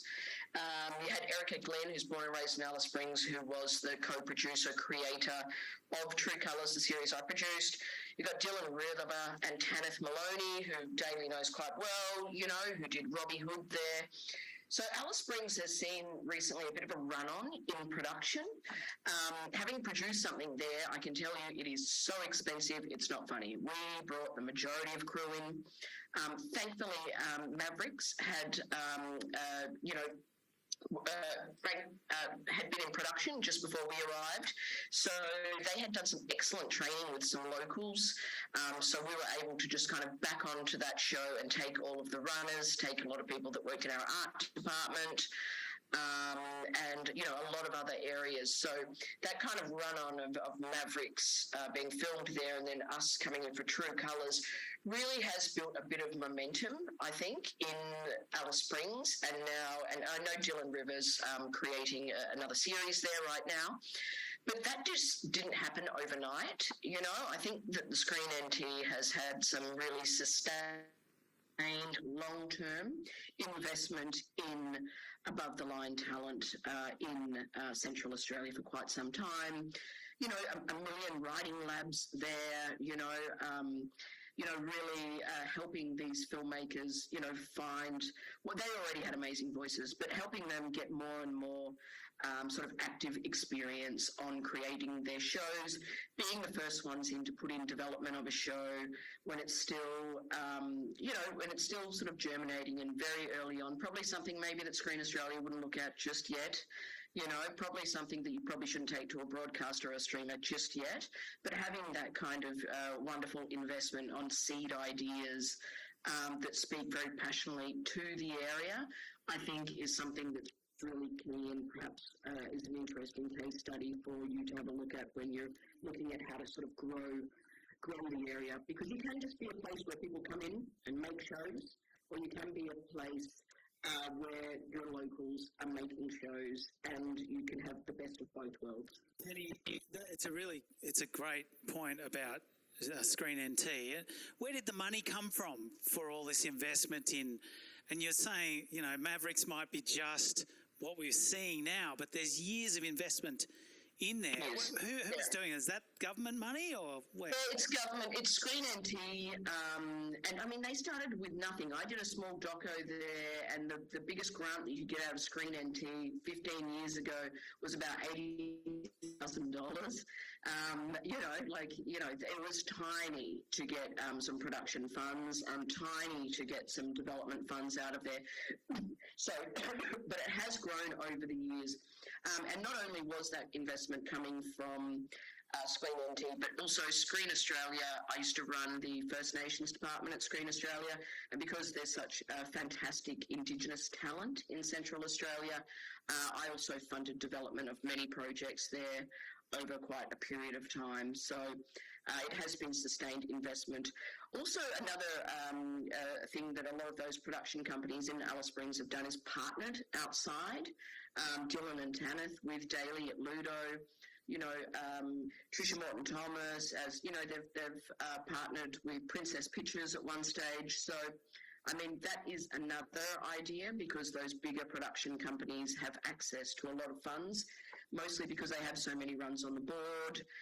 They have proven track records and can really deliver on series. So making partnerships with other production companies when you want to make local shows is another way to look at it, to try and bring in some funding and financing. From the Netflix kind of streaming point of view, certainly we've done Heartbreak High, and that's been quite the success. As you know, in Brisbane right now we have, or just outside of Brisbane, shooting Boy Swallows Universe, which is going to be a big show for us. And I think that the streamers and specifically, what the kind of content we're looking for is something that's different for a global audience as well. We aren't making content just for Australians, even though we want to make content that Australians love. But we are making content for global audiences, and global audiences want to see a point of difference of Australia, and the Sunshine Coast, they love surf culture. Look at Surviving Summer and how well that's done. So, it's finding the beautiful gems that exist, I think, within the Sunshine Coast, and really showcasing those, globally and locally. Probably best to start locally, why bring people there? It's funny, in terms of, you were talking about, internationals coming in and not, and sort of busking at the thought of doing another 90-minute car ride. No one outside of Australia understands distance. Maybe they do in different parts of Africa, but they just don't understand distance, and it's a hard sell. You are not you're regional, but you're not remote. So, it's just breaking down those barriers, showcasing your locations, and trying to, work with Screen Queensland and other funding partners to be able to get some sustained investment into your, fabulous above-the-line talent to be able to get that show. And it will take time, but I'm sure something will pop out of there eventually, I've no doubt. Penny, thank you so much. Really appreciate your comments. Tiana Roberts, you're the Acquisitions and Development Manager at Odin's Eye Entertainment. Where are you looking to specific regions when you're looking to develop sort of a show or an idea or? Is this one on? Yeah. Okay, there we go. Not really, no. I think for us, and definitely for what I specifically look for, is the talent. So I always go straight to talent first. It's better to, instead of looking for a specific story that may or may not appear, it's better to actually look for talent who are strong and telling diverse and authentic stories. And I think that's what's showing in the market right now. Like when you look at things like, what's a good example? Like Stranger Things, for instance. It's something that looked very niche on paper, and yet it's blown up so much because they knew exactly what they were making. They knew exactly who their audience was, and they knew how to get in touch with them and provide an authentic sort of story that sort of melded, I guess, sci-fi as well as like, you know, the old school sort of gaming and card game sort of mythologies in one. And that was really cool. And there are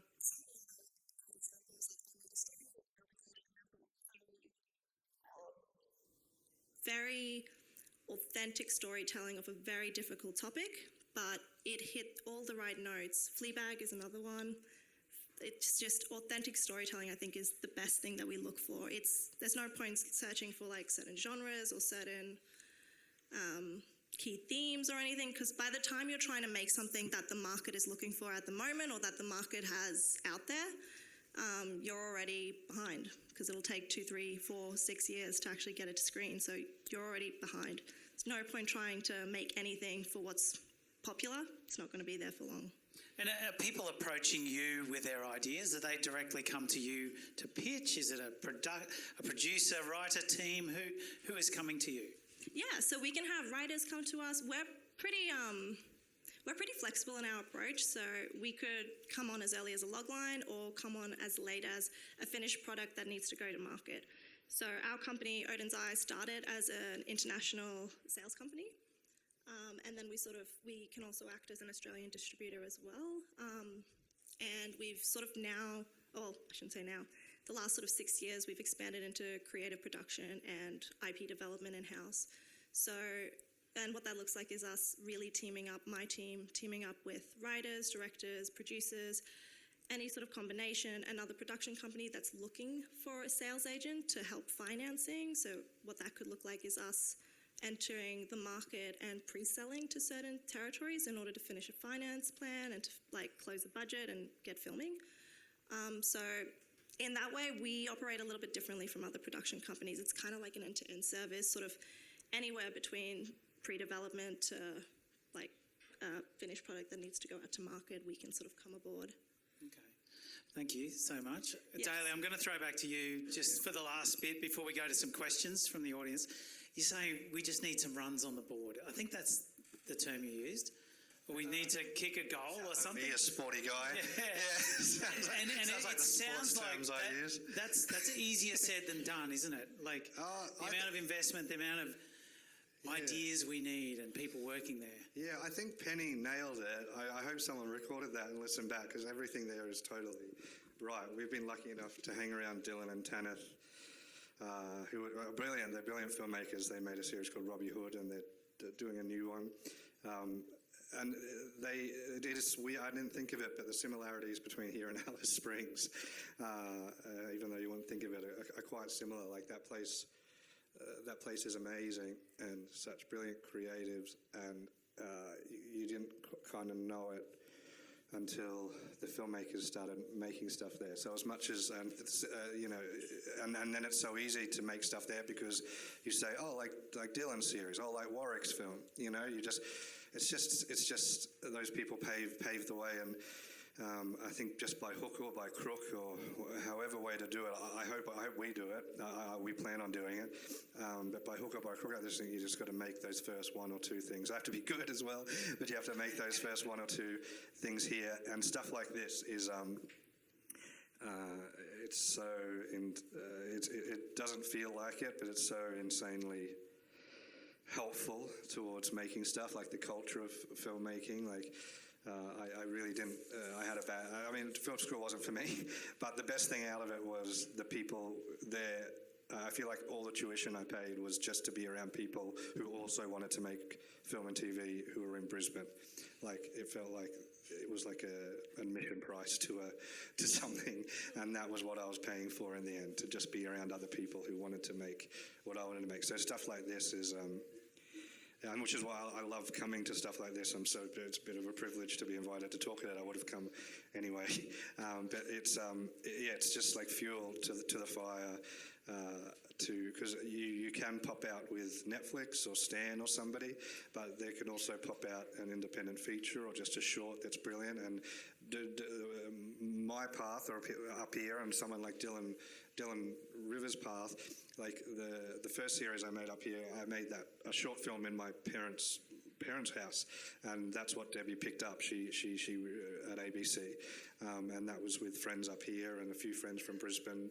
Dylan Rivers similarly just collected his friends to make his first stuff. Like, he made a short out there called Nulla Nulla, which was really, it's a great short, but also he just did it, and that got an award, and then got a bit of stuff rolling to be able to do his own series. And the distance between that short and his big new series, which is going to be great, it's a long time. That would have been, I don't know, 10 years here maybe. Yeah, right. And so, and I feel like, I hope my 10th year is coming up, and Ludo's and all the gang down in Brisbane, I hope somebody's 10th year is about to come up. But I do feel like that rung on the board. It's just so easily, I underestimated it, how much success creates success, because I always think, well, people are smart enough to see a renovation when they're looking at it, like just look at a house and see, well, this will be brilliant, this house, like it's on great land, and they are, but you just need that brochure and that thing that's already done to convince people to do their own stuff here. And you're talking about the value of those short films. And no, I'm talking about the value of the coast as well. Yeah, right. Like it's just once it's found, it will be. You people will say, well, how come we didn't make stuff? How come we were making stuff in Brisbane? Like there will be that feeling, I think. Like, it's an hour away. Why didn't you tell me this place existed? So, well, it didn't have the crew and studio quite yet, because it's just so. Like, if you think of any films or TV shows that competed at a world level and didn't have perhaps Steven Spielberg attached or those sort of big players attached, it was like you said, bringing the location to it. Like, you look at Happy Valley, which was a series, or you look at Billy Elliot, anything that's like something that's not mainstream that then.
And what Penny said about, I think the two things are training crew. That's one thing, but also until you have, which I feel like I'm setting this up to say, and that person is us. I bet that above the line talent and making them want to make stuff here, like. That will be an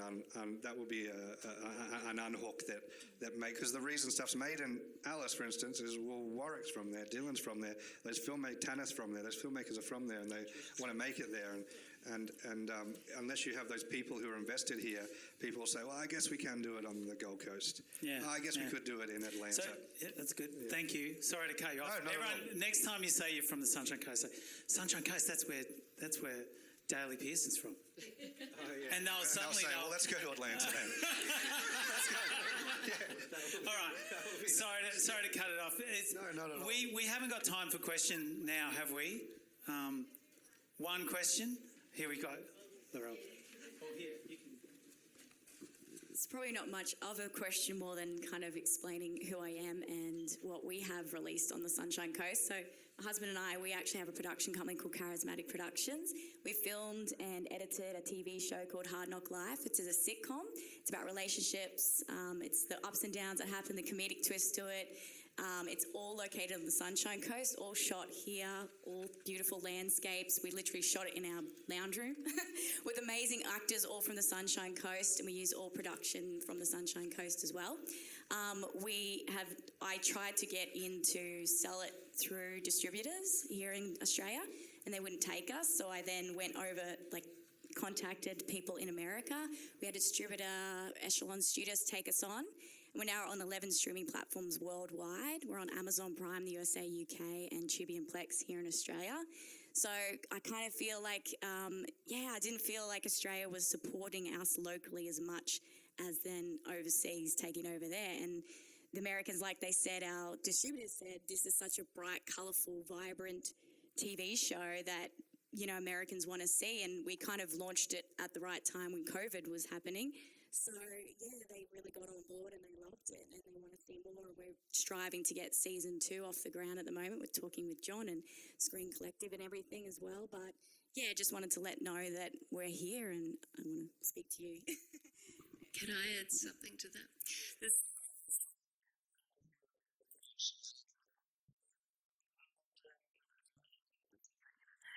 And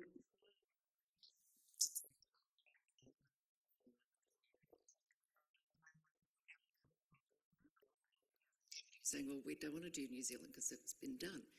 And so they took it to Tasmania, and then everybody wanted to shoot in Tasmania.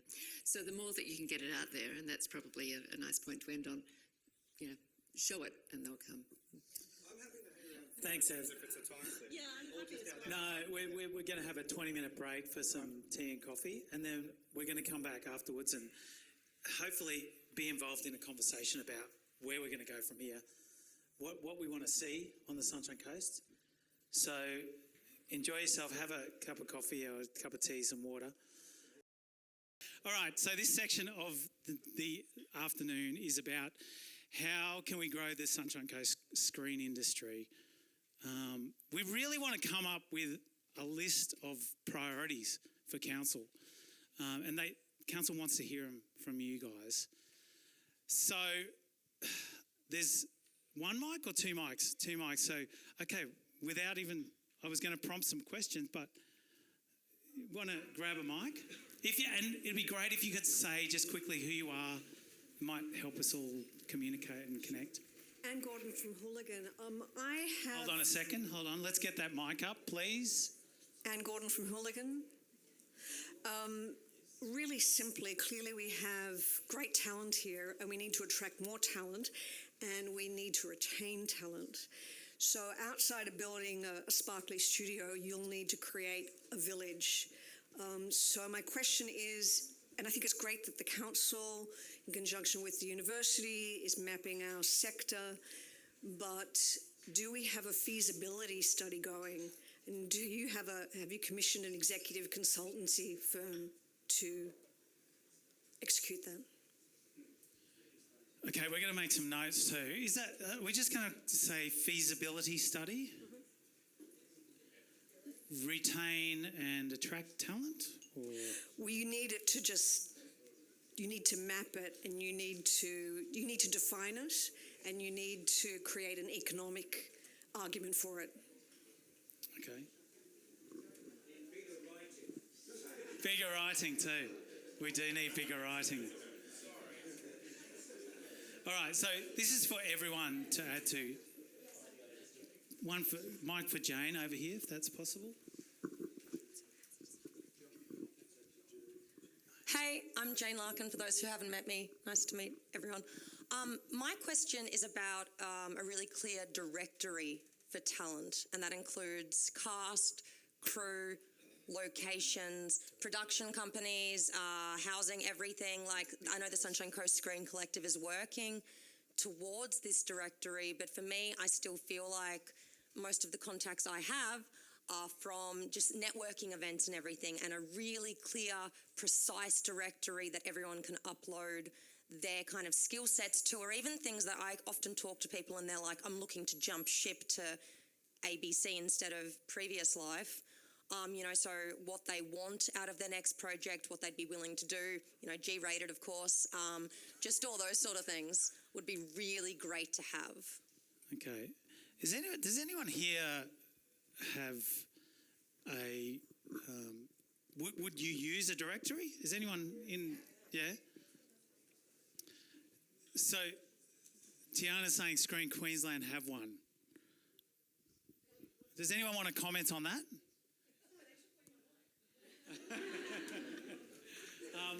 We got to get these mics up here. Where are they?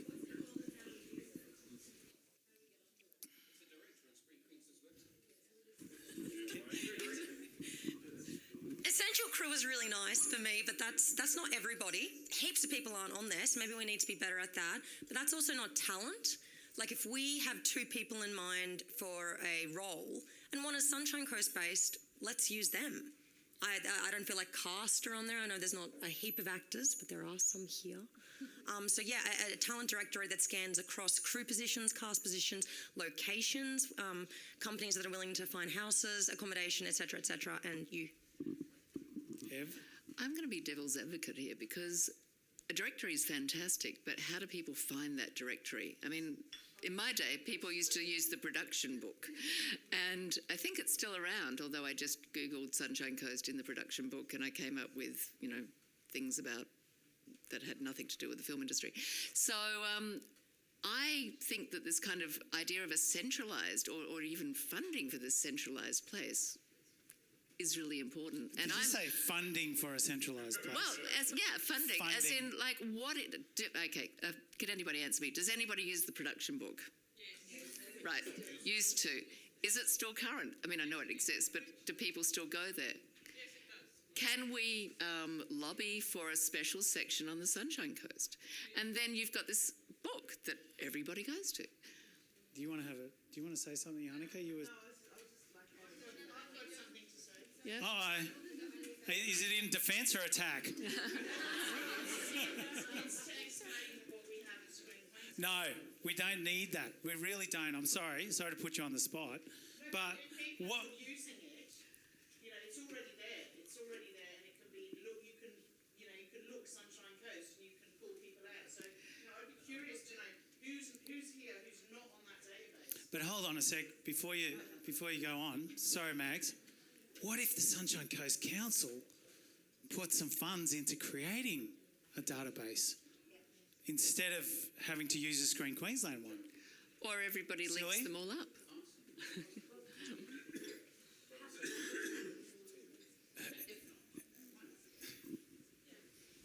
How many of you here are on the Sunshine Coast Screen Collectors Directory? Okay, so that means the majority of the people in this room, hands are not raised. There's your starting point, guys. We started this 3 years ago. You've known about this for some time. Hey, no, we're not. But is there a talent section? It's not about looking... Because there's a lot of people out there who don't know about it. And I think that is really... Okay, can we just have a well, I'm going to make a rule for today. We're not going to criticise stuff. Sam can criticise stuff. We're not going to look for, okay, I can't seem to find this. We can say that. What we need, let's talk about what we need in the future. We need a better database that has certain things. How do we achieve that? And it's hard to do it as well because I tried to list our locations on the Screen Queensland, and the answer was that we had to, so we represent 1,600 houses here in Australia for filming and TV programmes, and the answer was to load all of them individually onto the database that exists that Screen Queensland have got. And it's like, well, we can't do that, but we've already got the directory. Can you guys just put a link to us?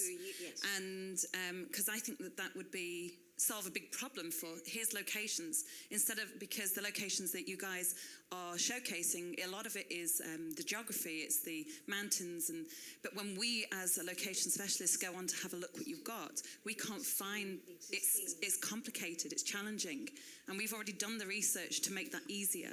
So it would be great. What we would love is for us to be showcased on there, just a badge. Here's a link to pure locations, and that would make that simple. Can I just say, I don't think we have to look to mags to say this is what you should be doing. No, but it's If one that's cool. idea. Yeah. I think what council wants to hear from us is, hey, wouldn't it be great if we had this? And then they might help us out with that. I'm not sure, but would it be better to, let's not look at blaming someone for what they haven't done, sort of thing. And like you're saying, yes, let's say the locations guide isn't good enough, right, for this area, so we need to make it better, right? Would that be correct? We've got one back here. Hi, I've got a whole new topic, if that's okay. So my name is Colleen Styler Hunt, and I'm a lecturer at the University of the Sunshine Coast. I've been teaching game design here since about 2016, and I guess I'd like to bring more conversation about the future of the games industry as part of the screen industry on the Sunshine Coast. We're producing industry-ready graduates every year, three-year trained honours students and so forth. And, I want to make sure that there's a thriving industry for them to go to, both here, locally and globally. And Australia is in such a great position now with all the tax offsets, and certainly Screen Queensland's been offering a lot of funding opportunities there too. So I'm certainly interested in having those conversations and looking at what we can do to further the prospects there as well. Let's go over here because it's closer to the mic. Hi, my name's Michelle. I'm actually doing diploma in screen and media production at Nambour TAFE, and one of the comments that came on screen was about funding for the University of Sunshine Coast, and also just that lady just mentioned there about university. How about TAFE? There's students there that are wanting to be extras, they're wanting to be in this industry, they're training for it. There's a resource there. We're encouraged to go to the Screen Collective, but I don't know if you guys know about this resource of students that are just wanting to support this industry and be part of it. And, that's why I'm here today. And Sunshine Coast Council, please fund Nambour TAFE for more cameras, more equipment, more sound. Things like Brisbane TAFE, they've got a lot of equipment. They've got big studio. Nambour is operating on a small budget by the sounds of it, and from what I've experienced as well. So just wanted to put that out there. Thank you. It's state-run TAFE, right? So how does council get involved? Is that that's the question? Okay. Where is the mic holder? Oh, over here. Hello, Robin Cook, Stafford Student Film Festival. While I have a captive audience who are interested in film festivals, our screening is this Saturday at the Majestic Cinema. Tickets are on trybooking.com. Good work.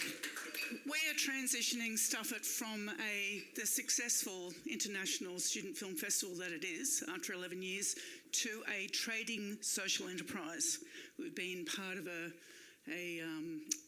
social enterprise accelerator for the last couple of months, and I'm excited to be able to share all of that when we finish, and I know that the council's interested and the university, and we'll be working with students in years 10 to 12 to deliver certificate courses, immersive experiences in the creative industries, and it'll be based in Nambour. That's where it all is.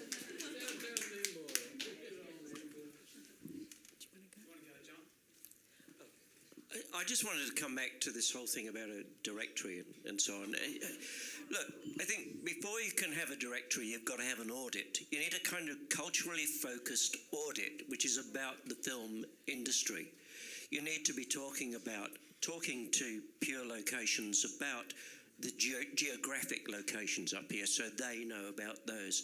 They need to be talking to you about what they can offer in the region, and you need to get actors talking to you. You need to get, talk to Alan Pease about his facilities. You need to talk about technical facilities. You need to do an audit so that you know what is here, and then you can organise the information, put it all together, and it's out there as part of a two-way process for people to be able to access it, to say, oh, what's happening at the moment? I'm an actor. What can I be in?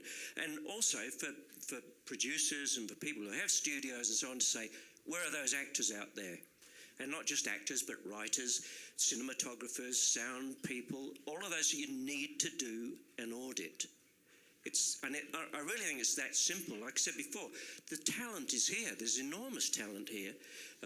And some of them are not yet talking to the Screen Collective, and they should be. You guys are initiating this, then have an audit. Put it together. Thanks. I think events like this one are absolutely fantastic, and I would say more of these, and the opportunity for people to get together in small groups and say, hey, we're about to shoot something on the Sunshine Coast, we're looking for actors, blah, blah, blah, blah, blah, and, or, hey, we are trying to write a script for, to put in, and these might be paid jobs or they might not be paid, but there's nothing like connection like what we're doing here. So I think this is a really wonderful opportunity as an inception for something like that. Can I? Ken Minnikin, Haven XR. Sorry, I apologise. I missed the first hour, and this could have been covered. But it was interesting the comment there about the feasibility study, because that is, I think, for the Sunshine Coast. And I should say, I was involved in the film studios down the Gold Coast in the 90s and 2000s, setting them up, etc. So we got to find what the holes are. Where's the industry missing and the opportunities so that a genuine industry can be built here? Don't just try and copy what's been done on the Gold Coast or now in Brisbane or elsewhere. We've got opportunities here on the Sunshine Coast to do something that it's the future. And giving the kids, it was great. We're working very closely with the university up here, the gaming side of things, the virtual reality. There's a whole industry. We're selling our product into Asia. That's where the future, to me, and great opportunities here on the Sunshine Coast, and it will be using all the talents, etc. But do that feasibility study, find the holes, and develop an industry. Yeah, I just wanted to talk a little bit about definitely a directory and events like this are fantastic. But on top of that, as well as that, could there be like an online forum where people can ask questions, post jobs, ask for advice, say, hey, I'm trying to get this project off the ground. I need some help with X, Y, and Z. Especially, I've got young children at home, so it's sometimes difficult to come to events and to amazing things like this. And, when the kids are in bed, you can jump online and be part of the community in a forum sense. That would be awesome as well. You've got a mic, yeah? Hi. Oh, sorry. Hi, my name's Kylie. I'm currently working, originally from Mount Isa, so I'm currently working with the Overlanders Way Tourism Group, which is a travel route from Mount Isa to Townsville. So I've been working with local councillors who are part of that tourism group, which is 8 sections along the highway, and it's a lot of power between the local councils and different voting regions to gain different access to different funding. So a lot of these incentives could possibly be used down in Sunshine Coast. Cloncurry Survivor then grew to Charters Tower Survivor, both located on the Overlanders Way, also where Walkabout Creek falls into the McKinley Shire. So each representative or mayor along the Overlanders Way, when they talk to film and they are getting mobilisation of crews, they're asking, what will you leave behind for the next thing? So with Survivor, it was, what will you leave behind so that we can have showers, facilities, possibly accommodation for the next show and for the next show. So there's investment, but there's also retaining those things for the next show. I also was fortunate enough to, the project we're doing is an adaptation of my rom-com novel, and that originally started from getting funding from the local councils to put in $5,000 each, and we would promote their region within the adaptation. So with that grew a economic, Mount Isa Townsville Economic Zone came on board, and we got RAB funding, which was Regional Area Board funding from Queensland State Development. So council is very well linked to the Department of Premier's Cabinet, which links directly to Screen Queensland. So whoever your contact is, they will be able to source local funding for local-based projects that will hopefully fund the next thing and the next thing and the next thing. I just thought I'd add that.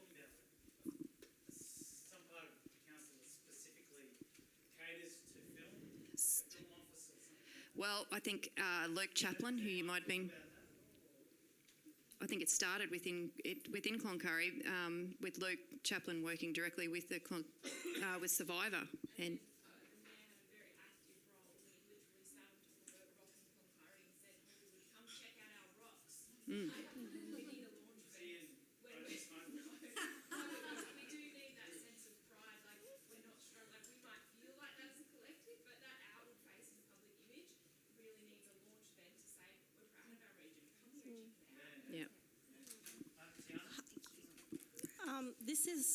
this was to a couple of points back in terms of the skills shortage in the industry. I've just been making notes, and I do think there is, for both like producers as well as writers, a bit of a skills shortage and a lot of limited opportunity for people to work within distribution or sales or, you know, in development as well for writers in order for them to actually gain industry knowledge. And that it's pivotal, especially if you're a writer, if you're a producer, it's pivotal to know these things.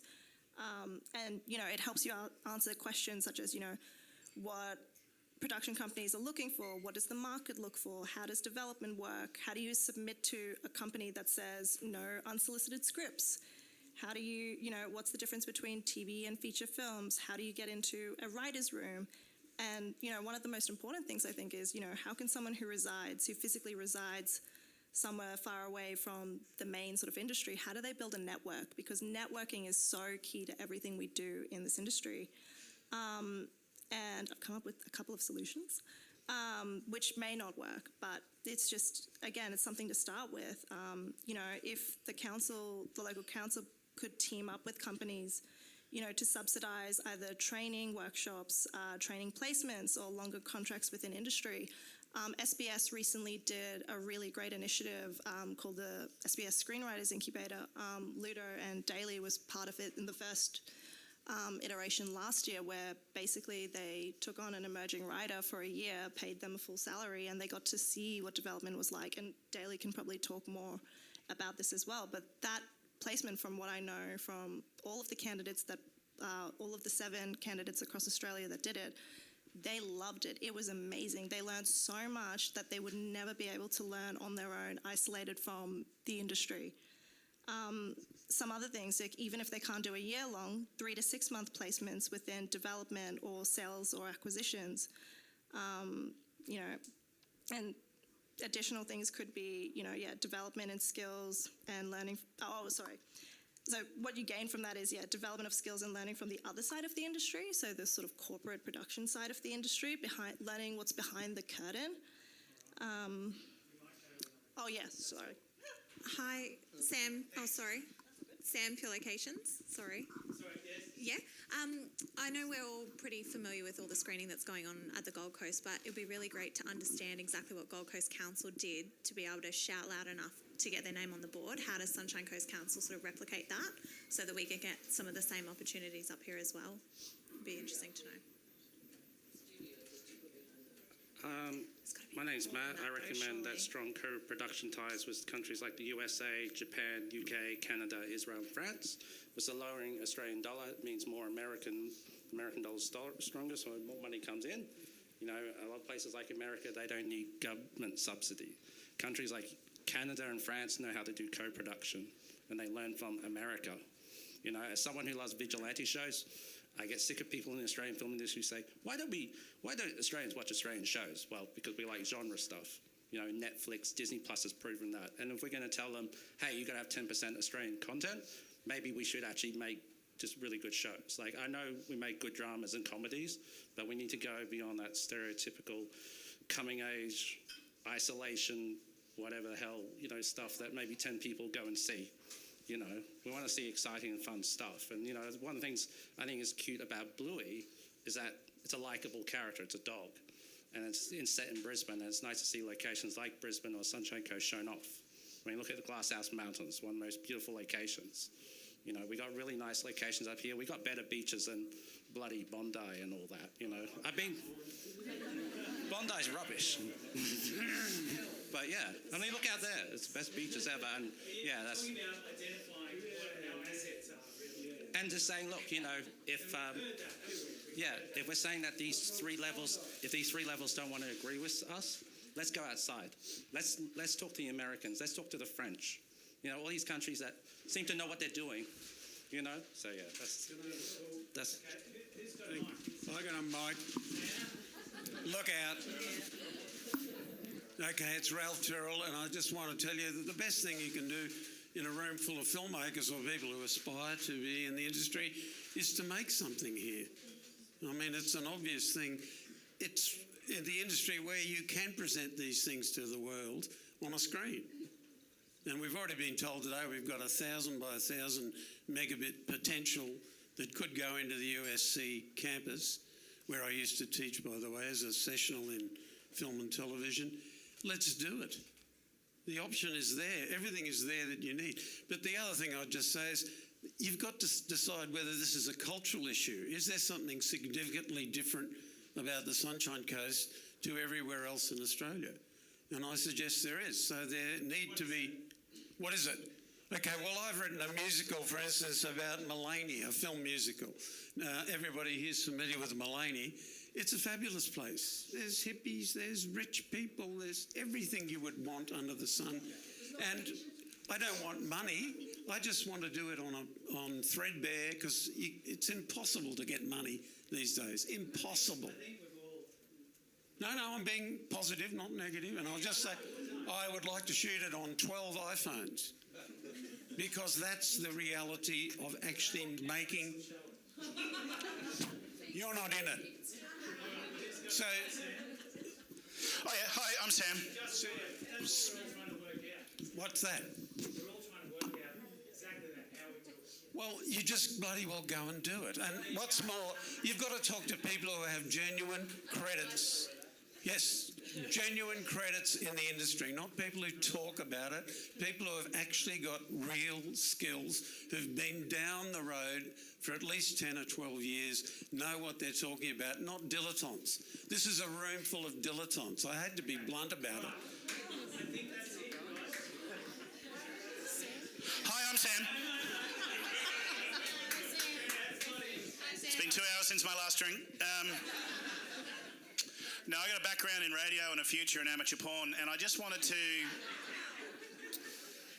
suggest that Council be our next producer, because in the 90s, Council produced theatre on the coast at a large scale, and it was really exciting because it actually spawned a lot of other, was a catalyst to a lot of other productions and production companies starting because of it.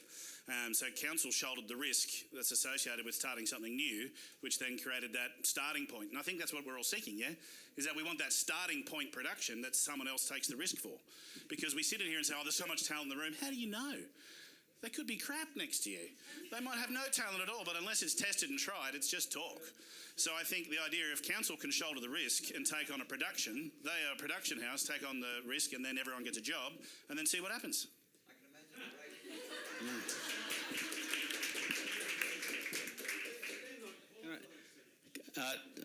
I'll just make a quick point. Yeah, I'm Chris. Just a quick point, just based on that one there. Yeah, Council could come on board as a producer, and there's probably been... I'm thinking of a film that was made in Wagga Wagga, Backyard Ashes. Not a fantastic film, but a good film. And it was just a mate who got together and got council to back it and produced a film, and they just went ahead and did it. And it does get things started. So why not? If you're looking for runs on the board, let's just get something started. There is talent here. I agree with getting people involved who are already involved in the industry, but there's so many people up and coming that would form crews. So why not just get something started with council?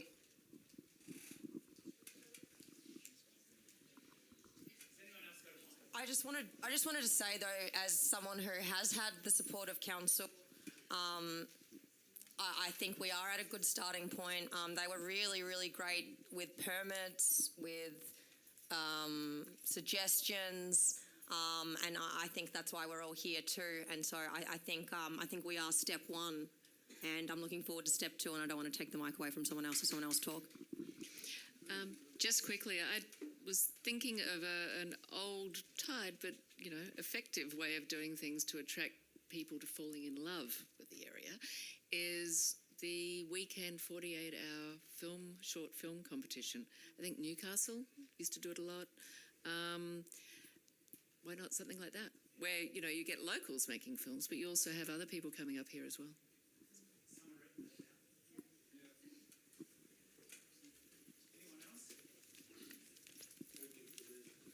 Yeah, just on that with council, I know that council supported more than one project. Jane had some funding from council. I can think of at least one other project that's had funding.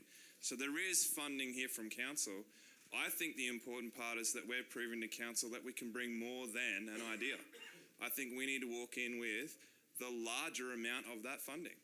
We need to show them that we can raise it ourselves, that we're going to put the chips on the board, that we as producers, DPs, directors, writers are going to take a hit on what that profit's going to look like, and that it's realistic. If it's not realistic to get up the ground and look good and get out off the board, they're not runs on the board. I mean, that's a big part of this, is to try and figure out not just how we make something, how we make something that's good enough that it actually makes it far enough to put us on the board.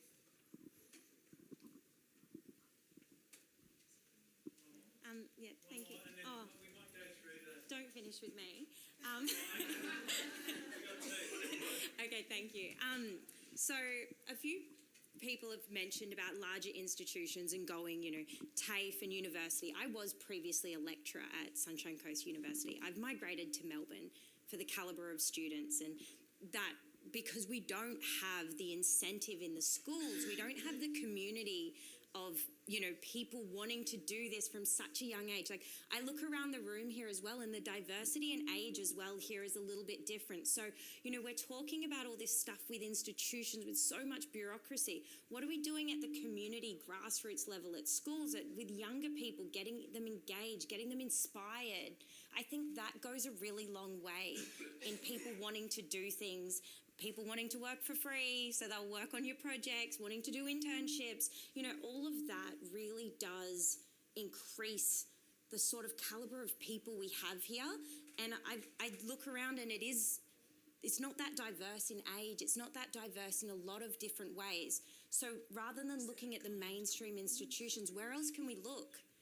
How can we be getting people that don't know about this room or don't know about the education facilities and things that are mainstream? I think we need to start looking elsewhere as well. That's my 2 cents, sorry. Last one, yeah. And then we can just have a little vote about some of the points. Yeah, I'm TV production, so sorry to all the film people out there. But I'm Gogglebox, Live on the Spectrum, former TV news journo. I don't think it's council's responsibility necessarily to take the burden of a production. I think a TV show, a big one, a reality format, I hate them, I've worked on them, it's stupid, but it puts you on the map. There's tons of reality shows out there.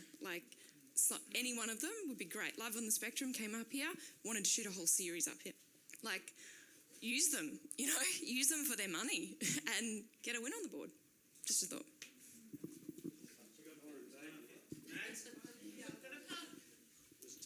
I'm just going to pass to Joseph, who is Joseph Meldrum, who is with Screen Queensland. He's the program lead for the Aboriginal and Torres Strait Islander content in response to the question down there in regard to diversity.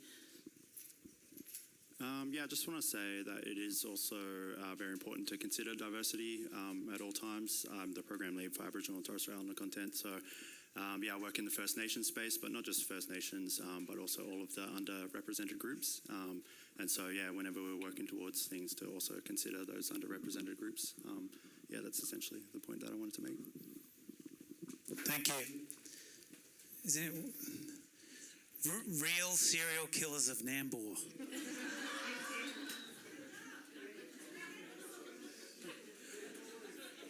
I know 'em. Sam, do you want to talk about that? John, I'd actually like to say something as well. So, just Mags from Screen Queensland again. Thank you. It's very interesting to sit here and hear, just from a, from a state point of view as well, people's interest. One of the things, and I'm just speaking to council as well, one of the main things that attracts people to the area is incentives. We're talking about all these, let's bring a reality show here, let's do this, let's do that. It always comes down to money. So I think if, on top of the state and national opportunities that there are in the incentives, I do think it's important to have something specific that is a financial incentive to those international and also local and interstate productions that want to come. Money talks, and I think it's something that's, if we're talking about getting things moving and getting productions here, I think that would be something to consider very carefully. Yeah. I'm just going to say one thing regarding what Mags and a couple others have said. There's a lot of money that's outside of government, that's outside of corporation, that has anything to do with government. There's a lot of money. And in the area that I'm in, which is Mullany, in that area, there are a lot of people who invest in arts projects and fund charitable ventures and what have you that have an artistic bent to them.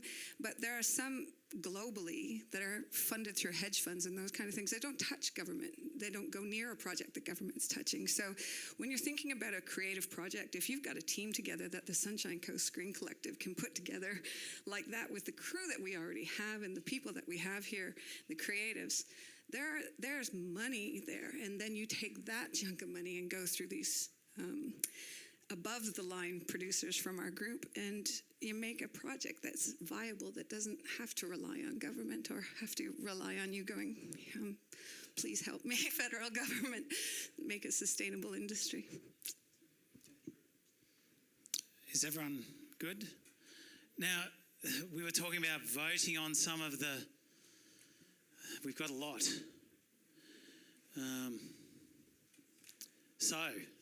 This isn't everything, is it? Where are the first pages? Are they over the back? John? I suppose we're going to try and pinpoint what is... Hello? John, I've been... You've got with everything? My helpers have been putting... But I have distilled it down because there's a few things there that it's the same thing said twice. So can I just read out what I've got? Go for it. So far, and hopefully I've covered things. So you'll get to vote on these in the app. I'm actually typing them into the app at the moment, so just bear with me. So we've got industry mapping /audit/feasibility study. So I'm hoping I've covered off that whole, we need to investigate what we have here, what our locations are, all those sorts of things. A study needs to be done. So that's number one. A dedicated Sunshine Coast Screen directory, which I have termed our shop front. So whether that's a website, somewhere that somebody who wants to film something here or work here or invest in something here can go to that website, and it's a one-stop shop. Hopefully I've got that one as well. Programs to address skills and training I've put here as well. Showcase the Sunshine Coast, our locations, our talent and our capability, because somebody mentioned before that we're a room full of filmmakers, so we should be able to do that.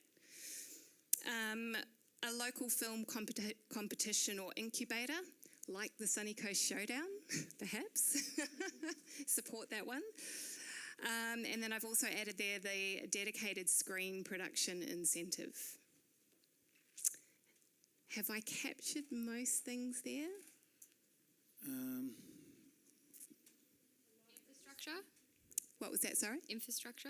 I think you might have to put on that council becoming the producers, I'm sure there'd be a vote for that. I'm not saying if it's possible, but no, yes, no.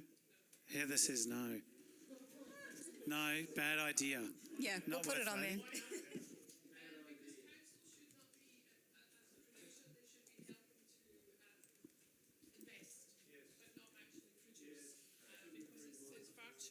No, you don't.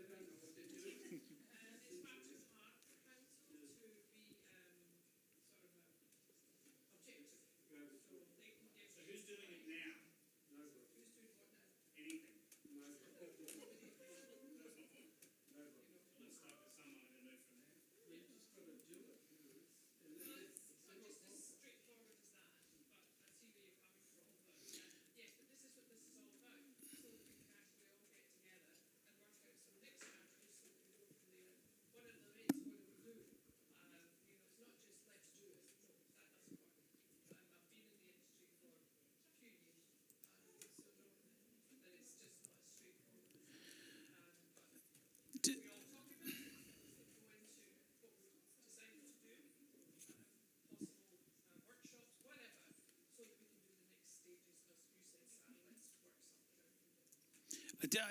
Do you want us to vote on these things now? Is this on the Slido? Yes. So Okay. the other thing I'm also wanting to add, just based on all of today's conversation, was coming up with a really effective communication plan.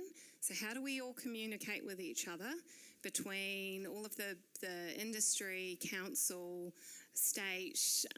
How do we talk to the production companies? How do we how do we market the Sunshine Coast as a destination for productions? So is everyone happy if I add that as a... Yeah, add that one for sure. So we're going to look on our Slido app. Hang on one second.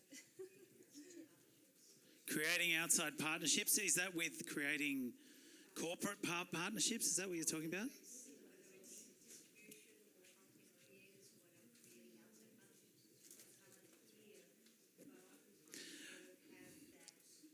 I think that there's much more that we have to go from here.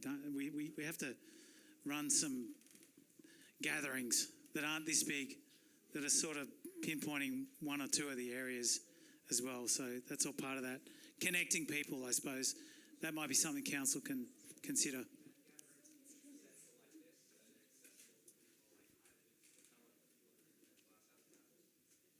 We don't want them. And online. Online. So do you want to quickly do a quick vote on them? We've got a lot of information So from this. I'm about to hit go on that, so it should appear in your app now, and we'll put it up on the screen. I've got another proposal for you after this as well, after you've voted. Skip over that one. Just keep going, keep going. That one there. This one. Can we put the QR code back up, please? It's up here. Is that one showing? I don't know if it's showing. Let me see. No, the poll's not showing for some reason. Yeah, right.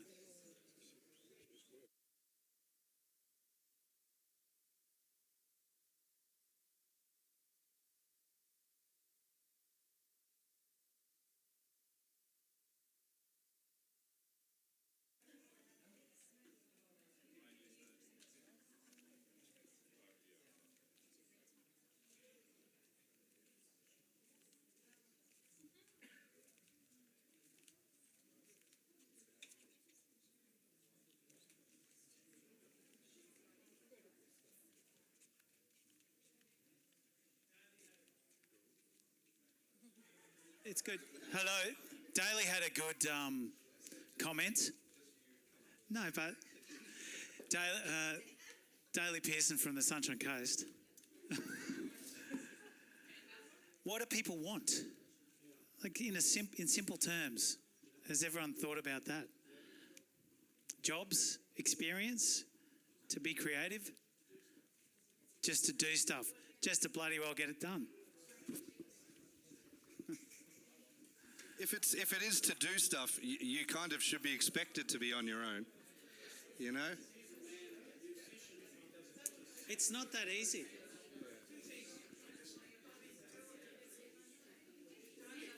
I am. But yeah.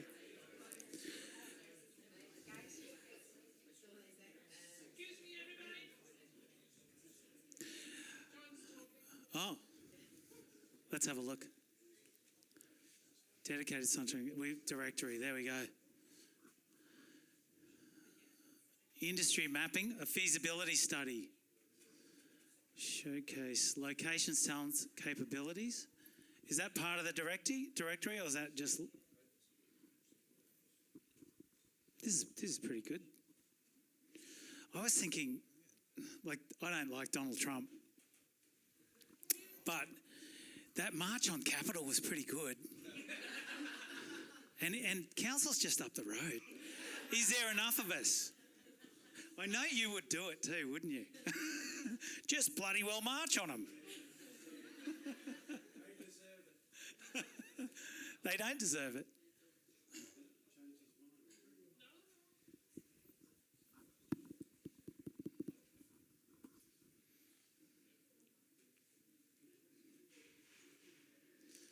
All right. How's that looking for you, council? Tiff? Hello. Looks pretty good. It's looking good. Yep. Has everyone voted? So I'm just scrolling down. Sorry if it's. I'm just going to add up all the percentages. Councillors, producers. See if they make it to 100.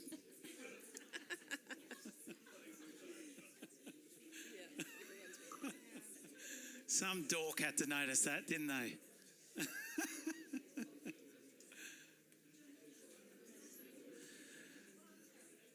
Okay.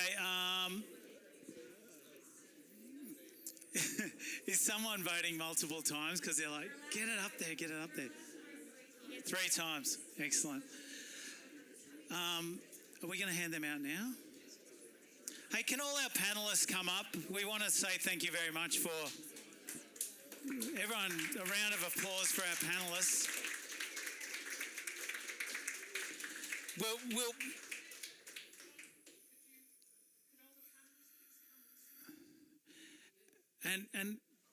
and especially thank you for everyone who came along today. Let's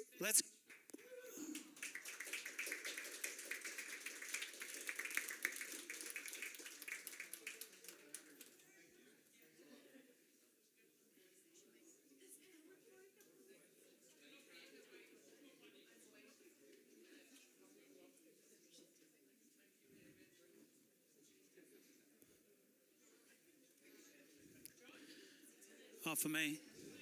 Oh, thank you. No worries. Thanks. Hey, thanks so much for coming along today. I think we're done, aren't we, Tiff? Before we... really awesome to hear everyone's voices.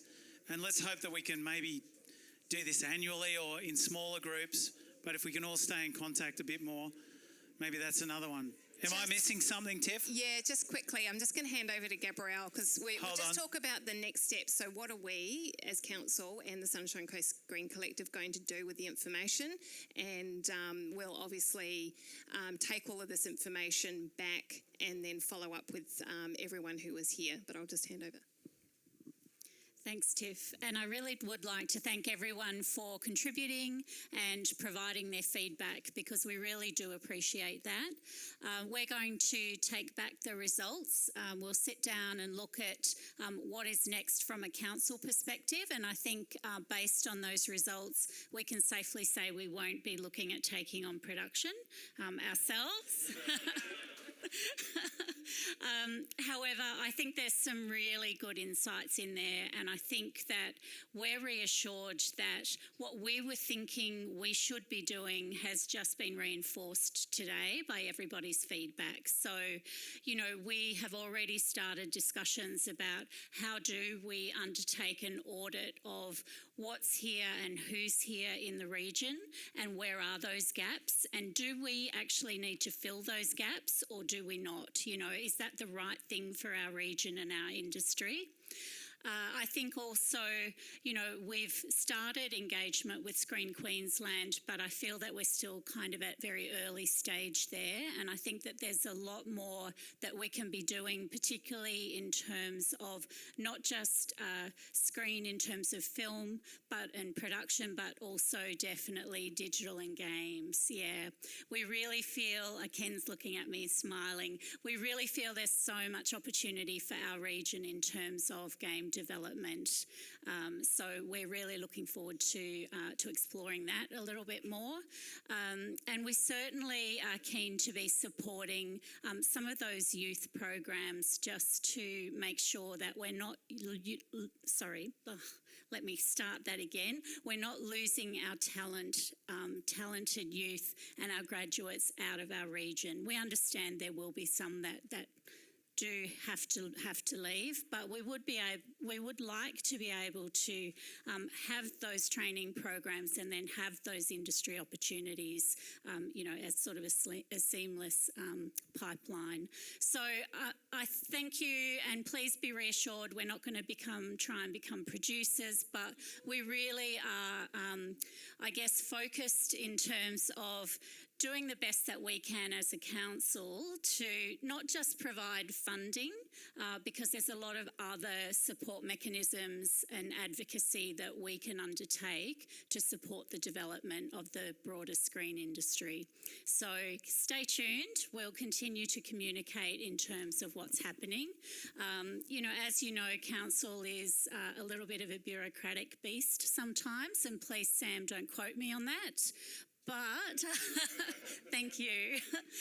You know, sometimes it takes us time to put our recommendations to council and get endorsement for any funding or for particular, you know, major investment in the industry. But we're certainly focused on that. So thank you. Nice one. Thank you, Gabrielle. So I think that's pretty much a wrap, guys, except for the networking where the magic happens. Of course, there's nibblies and a drink each, so help yourself. Thank you so much for coming along. Really appreciate it. Thank you.